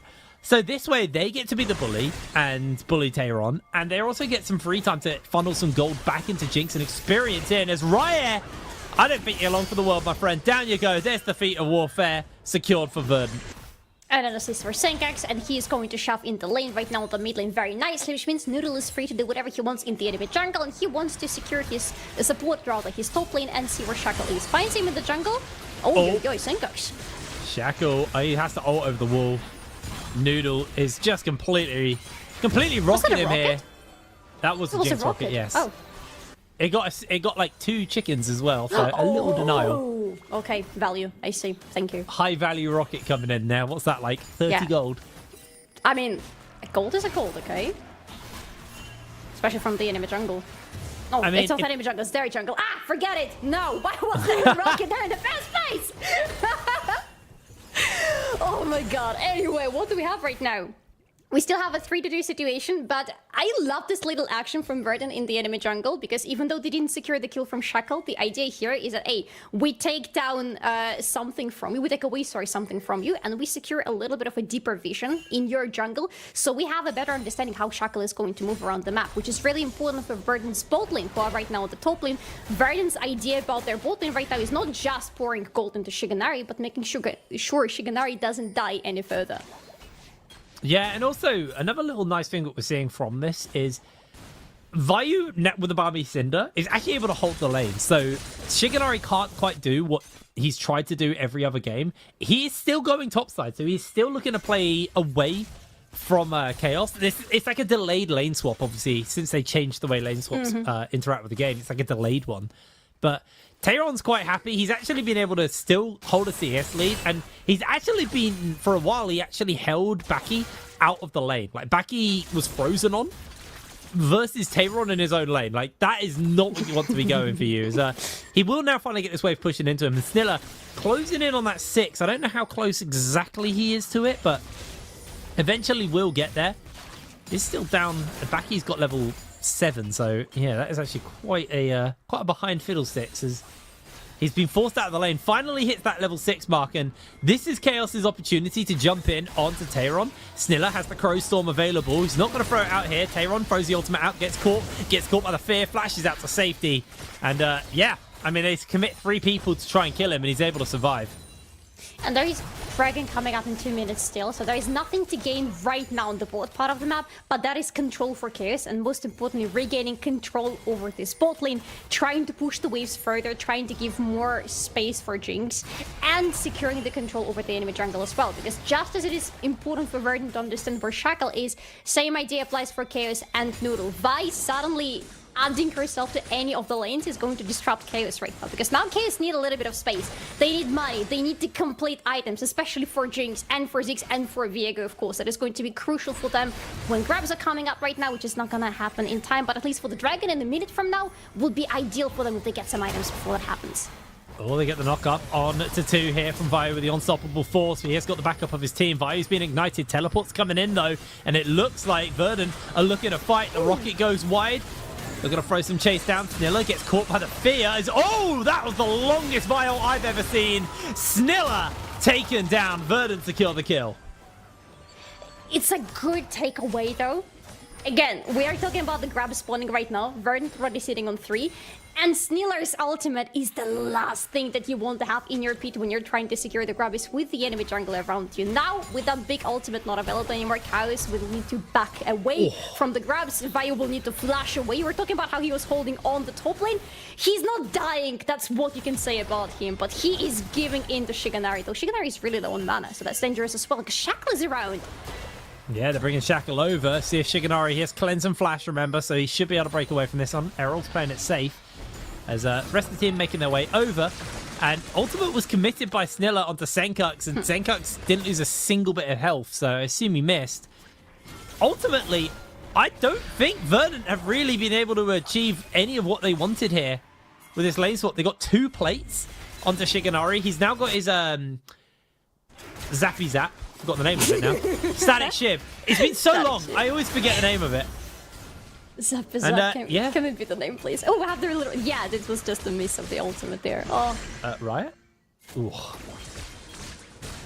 He's going to be okay, but now, with Zappy Zap in hand, Shigenari is going to make his way down towards the bot lane, and wave clear is going to be a bit of a nuisance, but plating-wise, I don't think first Tower Blood is really going to be that much on the cards for them. Fear comes out. Sniller is going to get caught by the taunt. They're going to continue to apply pressure to him. He tries to make an escape there. Knockback doesn't come in. It's now Shackle desperately trying to make his way away. Smiting for the slow onto Noodle. With Dragon up, I think that probably is just going to be Verdant's Dragon number 3. And again, for the 3rd time in this series, their feat of strength. Yep, they don't need to fight for the turret right now, because they have the 2 grabbies, and now they're getting the 2nd dragon of the game, which is going to be first one for them, and they're fine, because there is no way Wakers are stopping them right now with their health bars, especially the health bar on Schalke being so low, them not being able to fight with Verdant around the pit, plus no ultimate on Sniller, no real opportunity to rotate Vayu quickly enough to the bot lane, means that Verdant exactly are securing Frigg, securing the feats of strength, and securing even more prio on the map. Well, 13 minutes on the clock. Feat of strength now secured for the side of Verdant. Static Shiv onto Shigenari. He's got that shove. Baki. Not got an item yet, but is closing in on his wild arrows. I have a really bad time with ADC items today, so not been able to remember that. The wild arrows, there's a weird name for them. I never remember the first wild part. arrows. There you are. What he said, yeah. Tayron getting jumped into, but there's a Galio coming forwards, and Errol finds the taunt onto Shackle. No Shackle's able to break away, but Senkux has made his way over, has the Unraveled Earth to chase if he wants to, misses the knockback, as Shackle falls. Senkux secures the kill, and in jumps Noodle. Vayu is able to break away momentarily, but the ult will keep him locked in place. Can Vayu escape? The Q slow will not be enough. Noodle gets it. If we cannot get the turret just by rotating Shigenari to the top lane, we get the turret on the top lane by brute forcing our way through the top lane. Say Verdant, we've seen them already trying it before, kind of, in the game number 1. This time definitely took them a little bit more force, and now as a result, their mid lane turret is being gravely endangered, and it's dead. Yeah, I forgot for a second, it's Ziggs there. Well, looks like they're chasing onto Riot. Tayron, no ultimate available to him, but I don't think he's too worried. They do get a silence off onto Tayron, and with Baki coming in with a zap, going to send Verdant away to safety. They are just going to break off. Zaps today. A lot of zaps. I like it. Can we keep the items named this way, please? Just never change. Oh, what's going on? I mean, Hey, Tayron's getting Giga CC'd. That's what's going on. Just locked down for ages. I mean, the fear on Fiddlesticks genuinely lasts for quite a long time. Can really catch you off guard if you're not used to playing into him. Yeah, especially if you're a champion who relies on their mobility a lot. Just like Ambessa happens to be. Oh no! Come on, not again. That's bullying.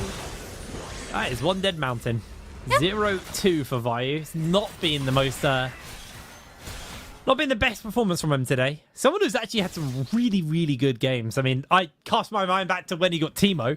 Can't remember who that was versus now. Ooh. My brain is totally cooked today. I couldn't remember items. I can't remember matches. Don't know what's going on with me. But he has had a really, really good season so far. But it was versus light side. And he got both Gangplank and Teemo against them. Yeah. They gave him both his mains, man. But like in that series, I know he got his mains, but he still had an amazing performance, especially when you're playing Teemo. Like Teemo competitive is very hard to pull off. Yeah. But today, he's kind of unfortunately fallen short for his team and not been able to have the impact that he would have wanted to. He's not on the Tayron's gonna have the run.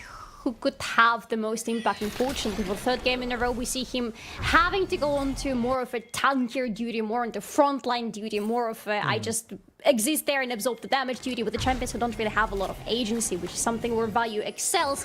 So I'm not surprised, unfortunately, to see that he hasn't been able to add much to Chaos' situation on the map. Well, they are just full committing onto Errol, but I don't know if that's actually going to work out for them because in jumps the backup. Massive knockup from Vayu, though. They're able to put some pretty serious damage out as in we see from Tayron taking out 2. Shigenari jumps into Baki in the back line, secures the kill. Tayron continues to chase onto Vayu, flashes over the wall. That's going to be the Ambessa triple kill for Tayron. The moment that I said something bad about Vayu, he actually popped off with a really good ultimate, but it wasn't enough. It just wasn't enough, even though it looked great. Chaos, you can understand why they're going so aggressively into the enemy's territory with the outer turret down already on the mid lane, but this is way too deep for you to be fighting if you're not ahead at this moment. You don't know how fast the enemy can rotate, especially since Verdant have the team composition that is extremely fast to rotate themselves around the map. Like if you look at Ambessa, Talia, Kaisa, everybody can appear on the other side of the map extremely quickly should the situation arise. So as Chaos, you cannot take fights like that when you don't see the enemies and you're not entirely sure that they're not able to rejoin quickly enough, which most often they will be too, to be honest. Tayron, absolutely monstrous in that performance as well. Really, really good big one from him. 4-0 on the Ambessa. Shigenari now got his Gwyn's Rage Blade and the Zappy Zap under him as Errol gets feared and Blast Cone to safety. Just a little tell it off as Senkux should be able to secure tower number 2. And it feels like Verdant are still playing to the game plan we've seen from their last 2 games, but this time around it's definitely been more tempered. It feels like Chaos have had a better answer to it, but with this Rift Herald used, expect to see this tower go down, and off the back of this tower collapsing, the map will then open up, and I feel like Verdant will then continue to play that very, very map-controlled version they were playing as Errol Justice punches into a wall. Snilla, I've seen you die like that in the previous game. I'm not sure you should be friends with Blast Codes anymore. Though, to be fair, Snilla has an ultimate, and he doesn't have a flash. It could have been an opening for something beautiful, but Shackle? Maybe. Ooh, Shackle. They're going to run for it. I think he's going to be okay. Teleport from Vayu comes in. They do find the... they do hit the W. The Void Seeker from the Kai'Sa. Shiganari just launches into the back line, and as does Noodle, followed by his Galio. Knock up on the 2, as that will be the end of the Jinx. Baki falls, and it is an absolute whitewash. A triple kill for Shiganari, and only one stands once again. Verdant, they have flipped the switch, and they are online. Oh, Noodle, this is a one well-dressed vibe right there. She goes in, immediate follow-up. I told you already, Verdant are so damn mobile. There are so many opportunities for them to rejoin the fight. The moment Noodle will go in a little bit later, it looks like he's so far from the rest of the team because he's in that tri-bush on the very top of your screen. But Shiganari, is going to be able to jump so quickly on the killer's instinct. The wall from Talia to immediately rejoin, and Galio plus Taven just jumping in as Mbessa. This team... nobody in this team ever feels alone because everybody else joins in so quickly. Oh, very zoomed in Ziggs to start it. There we go. Oh, no, still quite zoomed in. Yep. We'll get there. But, I mean, it's so small you need to zoom in to see. Yeah, true. It has been an absolutely beautiful performance from Verdant today. They're playing incredibly well. Shackle trying his hardest to take the tower. No! That was sadness. Painful. He doesn't get the turret in the end. It would have been an objective bounty, but he gets nothing. Only his death in the end. Oh, Snilla. I actually think Killer Instinct up in 2 seconds. There it is. Shiganari immediately pulls the trigger. Secures his 6th kill. And this is what we were talking about a little bit, especially in that last fight. It feels like in this game, and we said it, that the expectation was whoever got the engage first and kind of set up first for the fight was always going to win it. Because no one has like a good answer. They both go in and just brawl immediately, but both teams need a bit of setup to be able to pull off their comp effectively. Verdant have control of the map right now, so they are therefore allowed to set up for these fights. And Chaos, they haven't had that big Snilla moment on the Fiddlesticks. And I mean, even if he solo holds someone, he's not doing anything. It's a locket Fiddlesticks. Like, yeah, you are not going to do much with that ultimate. I'm not sure of the idea of the locket as the first item here, but again, Fiddlestick as a support is in a such tricky situation. If he falls behind, it's so damn hard to find yourself useful on the map and for your team, and that is unfortunately what is happening to Sniller in this game. By the way, while we have a little chase from Chaos here, look at Senkax for a second. Again, this guy buys a book. He's 3-0-11, hasn't died yet, has 16 stacks already. Now could get another one. Yeah. That is a fully stacked Magi's on as Raya gets hit by the Void Seeker. Killer Instinct up in 6 seconds. I don't think it's going to be necessary as it's a double kill. Picked up for Senkuk. Snilla taking fire from the back line as Tayron secures the kill. Shiganari Killer Instincts forwards. Baki will get caught by the taunt and he will be taken down. Shiganari is dominating and Shackle is hiding in the Dragon Pit, in the Baron Pit. Jumps in forwards, has himself a Galio though. Double knockups, and that's the 8th for Verdant. Oh my goodness, 22-4. This game at the beginning did not look like it had the tempo of game number 2, where Verdant managed to finish extremely quickly. But this game definitely started accelerating out of control at some moment. And when I say out of control, I mean out of Chaos control. Because what do you realistically do as Chaos right now? You are behind. The only objective to take on the map is Atacon, but with you just respawning from the atrocious last fight, there is no way in the world you're getting there on time. There already is the vision from Verdant planted long time ago. This Atacon is gone for Chaos. Nothing to do about that objective anymore. Sit back at your base, try to secure it for as long as possible. How long can you secure it for? Another dragon in 2 minutes from now, which is going to be a soul point for Verdant. Chaos this time are not even close to it. And Errol is feeling fine. Yeah, well, they get the taunt off. Errol has had an absolutely beautiful performance on the Galio. Vayu is getting run down by Shiganari, is forced to ult away. Shiganari does have ultimate. I think it would be a bit too eager for him to ult forwards. He's gone for it, though, and he's secured himself a godlike kill. There's the double. Shackle gets locked down. Shiganari with a triple kill. Ryan maybe under fire. They do get the ultimate off onto him, though, and he's a little bit too low, so they're going to back off. They find the taunt. They find the lockdown, and that is Raya forced to use the stopwatch. One more W was securing the Quadra, doesn't need it. There's the ace, and that would be the base to follow as well. Inhibitor will fall in the bot lane. They don't really have much of a wave, but they have someone to tank. Errol can eat a lot of this damage, so can Tayron. Onto the towers they go. It's going to have to be one hell of an ultimate. Oh my word, Noodle! Why? That's twice he's done that, man. He's kind of trolling there. In comes the Fiddles, Chaos, Crow Storm even, sorry. Snilla just uses it to clear the wave. Zap gets eaten by a minion. And Verdant, they're just going to jump underneath the tower to safety. Senkux is able to break away thanks to his Archangel shield. Oh my goodness gracious. Wait, Noodle is wait, Mr. Champagne. we're not done. Vayu doesn't have ultimate. Tayron is going to do his best to hold the line for the team, but he's going real low here. Rocket's coming in. Errol looking for that taunt. Is he going to find it? Does get onto Baki there. Ultimate from Tayron onto the backline. He flashes out. Shiganari now jumps in forwards. Baki goes down. How have Verdant turned this around? Double kill secured. Oh my word. Oh my goodness. I don't know how Verdant are doing it. The logical answer would be they're so far ahead they don't even feel the threat of chaos anymore. They don't feel threatened anywhere on the map or in crazy fights like that. The more complex answer will consist of something about Verdant dominating the whole series, them being so ahead and so in control always, reading the drafts better, reading the situation on the map better. But right now, what they're reading is Vayu not dying? Dying? Yeah, he jumps in. They're trying to kill Shiganari, but Shiganari's too damn tanky with the shields, with the backup. Vayu burning low. Tower will fall. Chaos trying to chase forwards here. Snilla misses the reap. And it does look like Errol may chase forwards here. W comes down. I think they may be okay for the moment. There is a wall on Senkux, actually. He can put that down and divide the team. Senkux makes his way over, misses the knockback onto Rye. And Dragon number 3 will be secure for the side of Verdant. Yes, just a little soul point in the meantime for Verdant. Nothing crazy, you know, apart from the Atacon that is up and running on the both part of the map. Still can take it right now. There is an opening for Chaos that they would be in game number 1 to try to go for a sneaky Baron. There is no vision from Verdant there. I doubt they would do that, but at the same time, it's Chaos we're talking about. They might just do that. And look at the minimap. I'm already seeing 3 of them there. Do you think they... I think they go for it.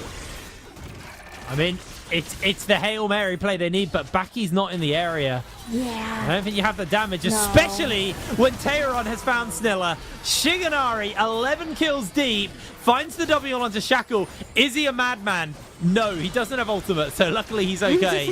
I think if Errol and him had ultimate, he would have jumped in. Raya, fine by the lockdown, and that is going to be Shiganari taking that kill. No, it's Errol, but it doesn't matter because Tayron dealing with 3. Trying to dive under a potential tower here. W hits from Shiganari onto Baki. Only 2 stand. Knockback goes wide from Senkux.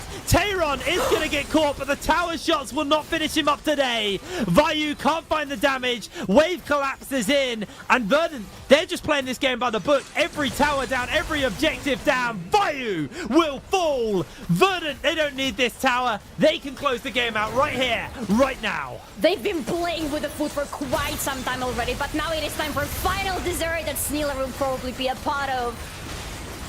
Down he goes. Lovely kill. Once again secured by Shiganari. For 14 kills. On to the Kaiser as he gets a double kill. Noodles finishing towers up. They're just glory farming right now. Chaos. They go down in chaos, but it's not the chaos they wanted. Shiganari is shut down, but so is the Nexus. 35 kills for Verdant in 27 minutes. 35-6, just to put it in a little perspective there. We predicted 3-0, 3-1 to Verdant, so we were sure that they would win the series today. But I don't think anybody predicted that the series is going to be taken in such a dominant fashion from them. They did not hesitate, neither in the drafts nor in any of the games we see. And all 3 of them, it was never Chaos being in the lead for a single second of the whole series. I mean, Verdant needed a warm-up, but after game 1, those guys were just all action. They are serious about making it to Copenhagen. Beautiful performance from them, 3-0 on the day. We're going to pass it over to Archer to round it out, so over to you, mate. There's a lot of cooking, and sometimes you cook something beautiful, but it doesn't taste that great. And Verdant kept it simple and plain, and they got the 3-0 at the end of the day. Chaos is removed this way, but we have to congratulate both of them, and Verdant above all, for being clean. We talked about it at the end of the first game. We were like, this is not clean enough. I'm sorry, I didn't know you worked like this. I'm sorry. And I mean, remember, right? Verdant have played with a substitute all day as well. A mid laner subbed into support role. I did not feel a difference. Chaos definitely didn't hit the day. This is their worst performance, I want to say, this split. And obviously, they've had a lot of substitute issues as well, right? With Rai playing in the mid lane. So we have to cut them some slack. But in your final game of the NLC Spring, I mean, you were put to sleep before the kids had to go to sleep, man. I mean, what did they have to catch? That they have 4 kills, 27 minutes, you gave up 33. Chaos, man, you are living and dying by your name. Sometimes it's good, Chaos, and sometimes... Love it. I mean, you find yourself in the deepest, darkest pit of how did I end up here? Because I was scratching my head, just wondering, how have you drafted yourself into this hole where, regardless of how good your hands are, this game was unplayable? I mean, what is it? In the other series, we had Zoran come in game 4, if I'm not wrong. Was it in the LLS series? Yeah, or game 5? LLS. Game 4. Leo Bro didn't even have time to come and sub in. That's how fast this ended from the side of Verdant. We asked clean, they delivered clean. Congrats to them. True. When you look into this game, obviously it was complicated, and they realized if we shut down the Jinx, if we take down that Fiddlestick surprise. Here we go. We have an example of what they wanted to achieve, but I think they needed a little bit more leverage to achieve it in the first place. I don't know what that leverage is. I feel like in an ideal scenario, you get a huge fiddle ult from Fog of War. You multi-fear, you layer up Malphite ult, Ziggs ult, Zinx ult, and then you have Viego pretty much picking up souls left, right, and center. But that's in an ideal world, and particularly with the way that Verdant had drafted right here, this would be so difficult. A lot of the jumpers are very elusive. Divide, the Ambessa, then you have Galio if someone gets caught up. You've got Talia to stop them in the tracks with the wall and everything. So it just became so difficult to build that dream ideal scenario where all the ults pile up and you just suddenly get that big bomba with the Jinx and the Jinx. But it just quite never came through, because the game is not just about, hey, this is how our comp interacts, right? It's multifaceted. You need to have a proper laning phase, transition that to mid game, have some access to neutral objectives, and then team fight, right? And I feel like the first part of all this was kind of lost in translation for Chaos. And to me, they had ideas of how they wanted this composition to work, Chaos, in terms of in the side lanes, they wanted to look for the picks. But the problem was, when they were looking for the picks, the draft that was made from Verdant were able to rotate. They could Talia ult, Galio ult, as you just said, Trouble, when someone was caught out. And when they then got to the team fights, well, they were already so far behind that it was Chaos all of a sudden who were taking the mantle on them to be the team engaging. And when this composition that has been drafted from Chaos is running backwards and not forwards, you know it's done. You look into this graphing, all like everything. That is Mount Dragons, Everest, man. monsters, everything was taken down, and Fiddlesticks couldn't even be part of the game. 5K. You also didn't have like a proper way to be enabled to initiate, and yeah, it's a mountain. It is a mountain. It's not even Malphite. It's just completely one-sided. We didn't even get to see the Teemo. And this showcases that Verdant is ready for the next challenge. And the next challenge is going to be Bulldog Esports. Is it going to be the same? You know what? I'm going to make that question to the one who's going to be in the interview, which I think is Shiganati. Hello. Hello, hello. You're not missing me now. You dodged the interview earlier in the day, so I got you now, boss. How are you doing? No problem. I'm good. I'm good. I'm happy to win 3-0 with Tyrol, you know? He was like having a lot of fun, actually. He was having so much fun. You're a player. You watched the third game, the draft, you watched the Fiddlesticks, you watched like everything being built up. What did you say? What was the communication within the team as soon as you saw it? I said, in the draft, when I see Fiddle, I said, hell nah, they got the broken champ, you know? Because disgusting, the champ is turbo broken in solo queue, so yeah. I mean, we cooked with Tyrol some picks, you know, we were discussing a lot in 4-5, so yeah. Was it confusing to play through this match, like the series itself? I know Chaos can be a little bit different in terms of a game plan, but were you comfortable within the series? Yeah, for sure. I mean, not a single like Verdant pass in my brain, you know. So yeah, full confidence, you know, even with Tyrol. Tell me something. Yeah, I had an interview today with Akali, a coach that is working with you at the moment. What do you think that he brought into the team? It wasn't there a long time ago, was it? I don't think he was at the beginning of the split. No. He's like 2 weeks here. Yeah. Like 1.5. I mean, the main main thing he bring up to our team, I would say discipline. Because, like, sometimes, let's say we play and just an example, like, let's say Scream 3rd game, 4th game, 5th game, it's like a bit messy, because, yeah, we're like that players, like that team. We fight a lot. So, yeah, it's just discipline, Kalium. Yeah. Good to know, because you kind of need it moving forward. You know you're going to be fighting against, don't you? Yeah, Bulldog, right? Yes. It's gonna be what fun, can we actually. expect? It's gonna be so fun. I mean, to be honest, I think we'll go like 5 games, and it's Yeah. gonna be really fun. I expect that. I expect a lot of fighting and a lot of games as well. I'm thinking about it, and I believe the lane to watch is the bot lane. Probably yes. I would say Yeah, so. I know. Exafang and Kasing, a lot of experience with like the young blood stepping in. How can you win versus Exafang and Kasing duo? I mean, me and Opsy will just gab them. Like, there you go, clean. I love it. Yeah. Shiganari, thank you so much Yep. for this you, guys. conversation, and congratulations. It was wonderful to see you on the 3-0. It was clean. Keep it up, boss. I'll see you soon. Yep. See you guys. Bye. I love it. Whoa, Man, whoa, a whoa, few whoa, words. whoa. You heard I don't them. know. You heard them. I did, and I can't wait now for the bot lane 2 versus 2, Like, I'm expecting the Varus, the Kai'Sa, like, literally everything. I'm sure that Exafang and Kasing were not very happy with how the upper bracket went for them as well, so they're gonna go all engine, fire blazing. They're thirsty for the revenge, and Verdant say they're gonna be like, oh, we're gonna gap bot lane. I don't know, everyone. We should be thankful for what we have ahead of us. But for this series, a few players highlighted themselves, and that's why you have to vote. Noodle, Syncox, and Shiganari, head on to Twitter and give us your votes on who do you think was the MVP of the series. We have someone who flashes over the Verdant pit, another one with 10 years of experience, and apparently Shiganari is who's going to be bot gapping Kasing and Exafang. Hard choice.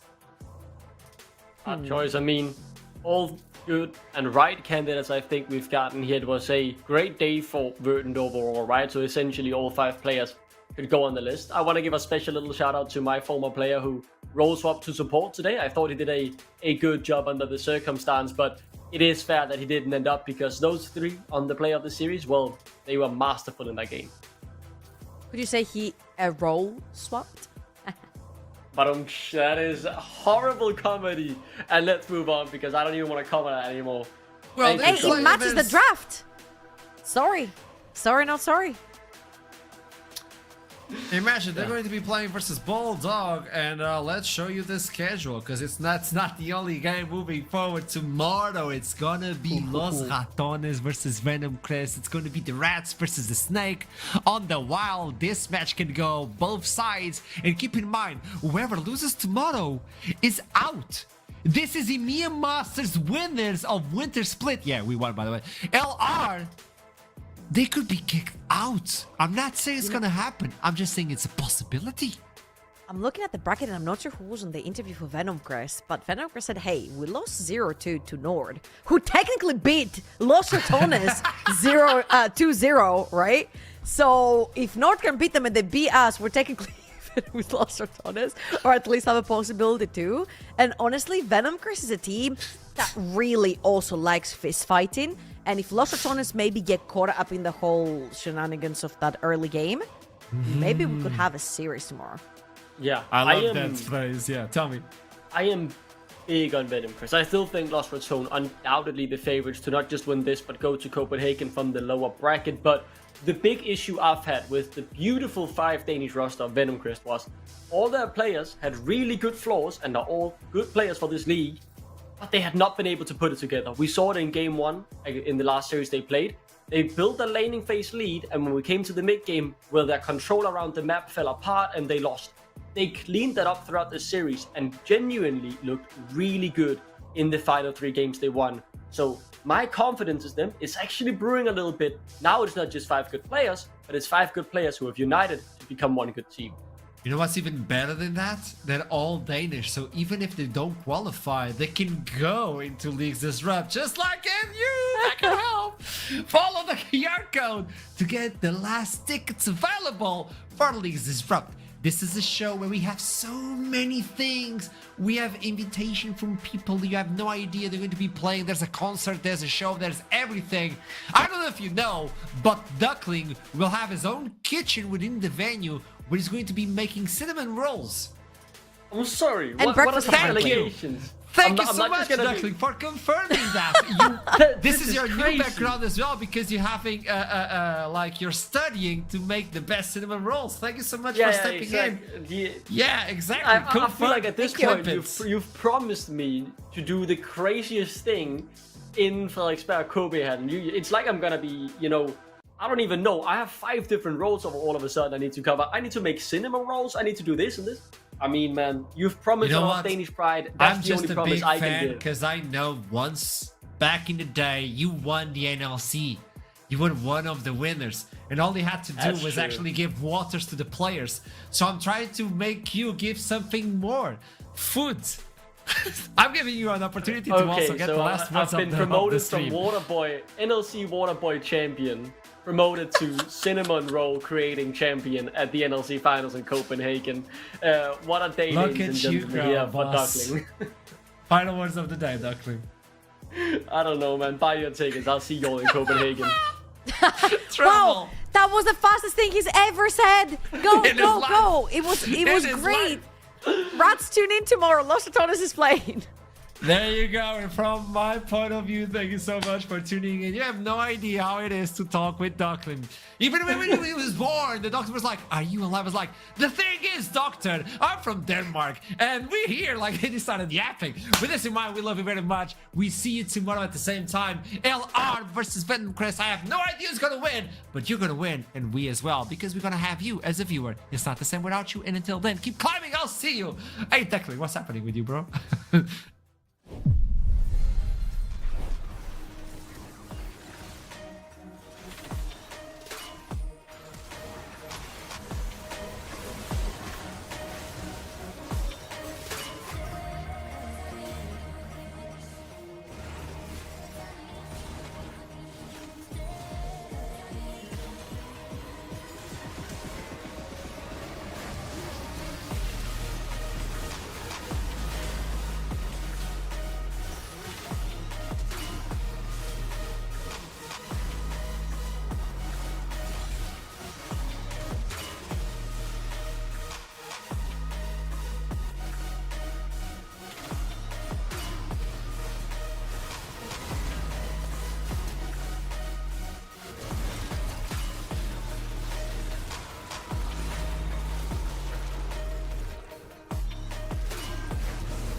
Bye.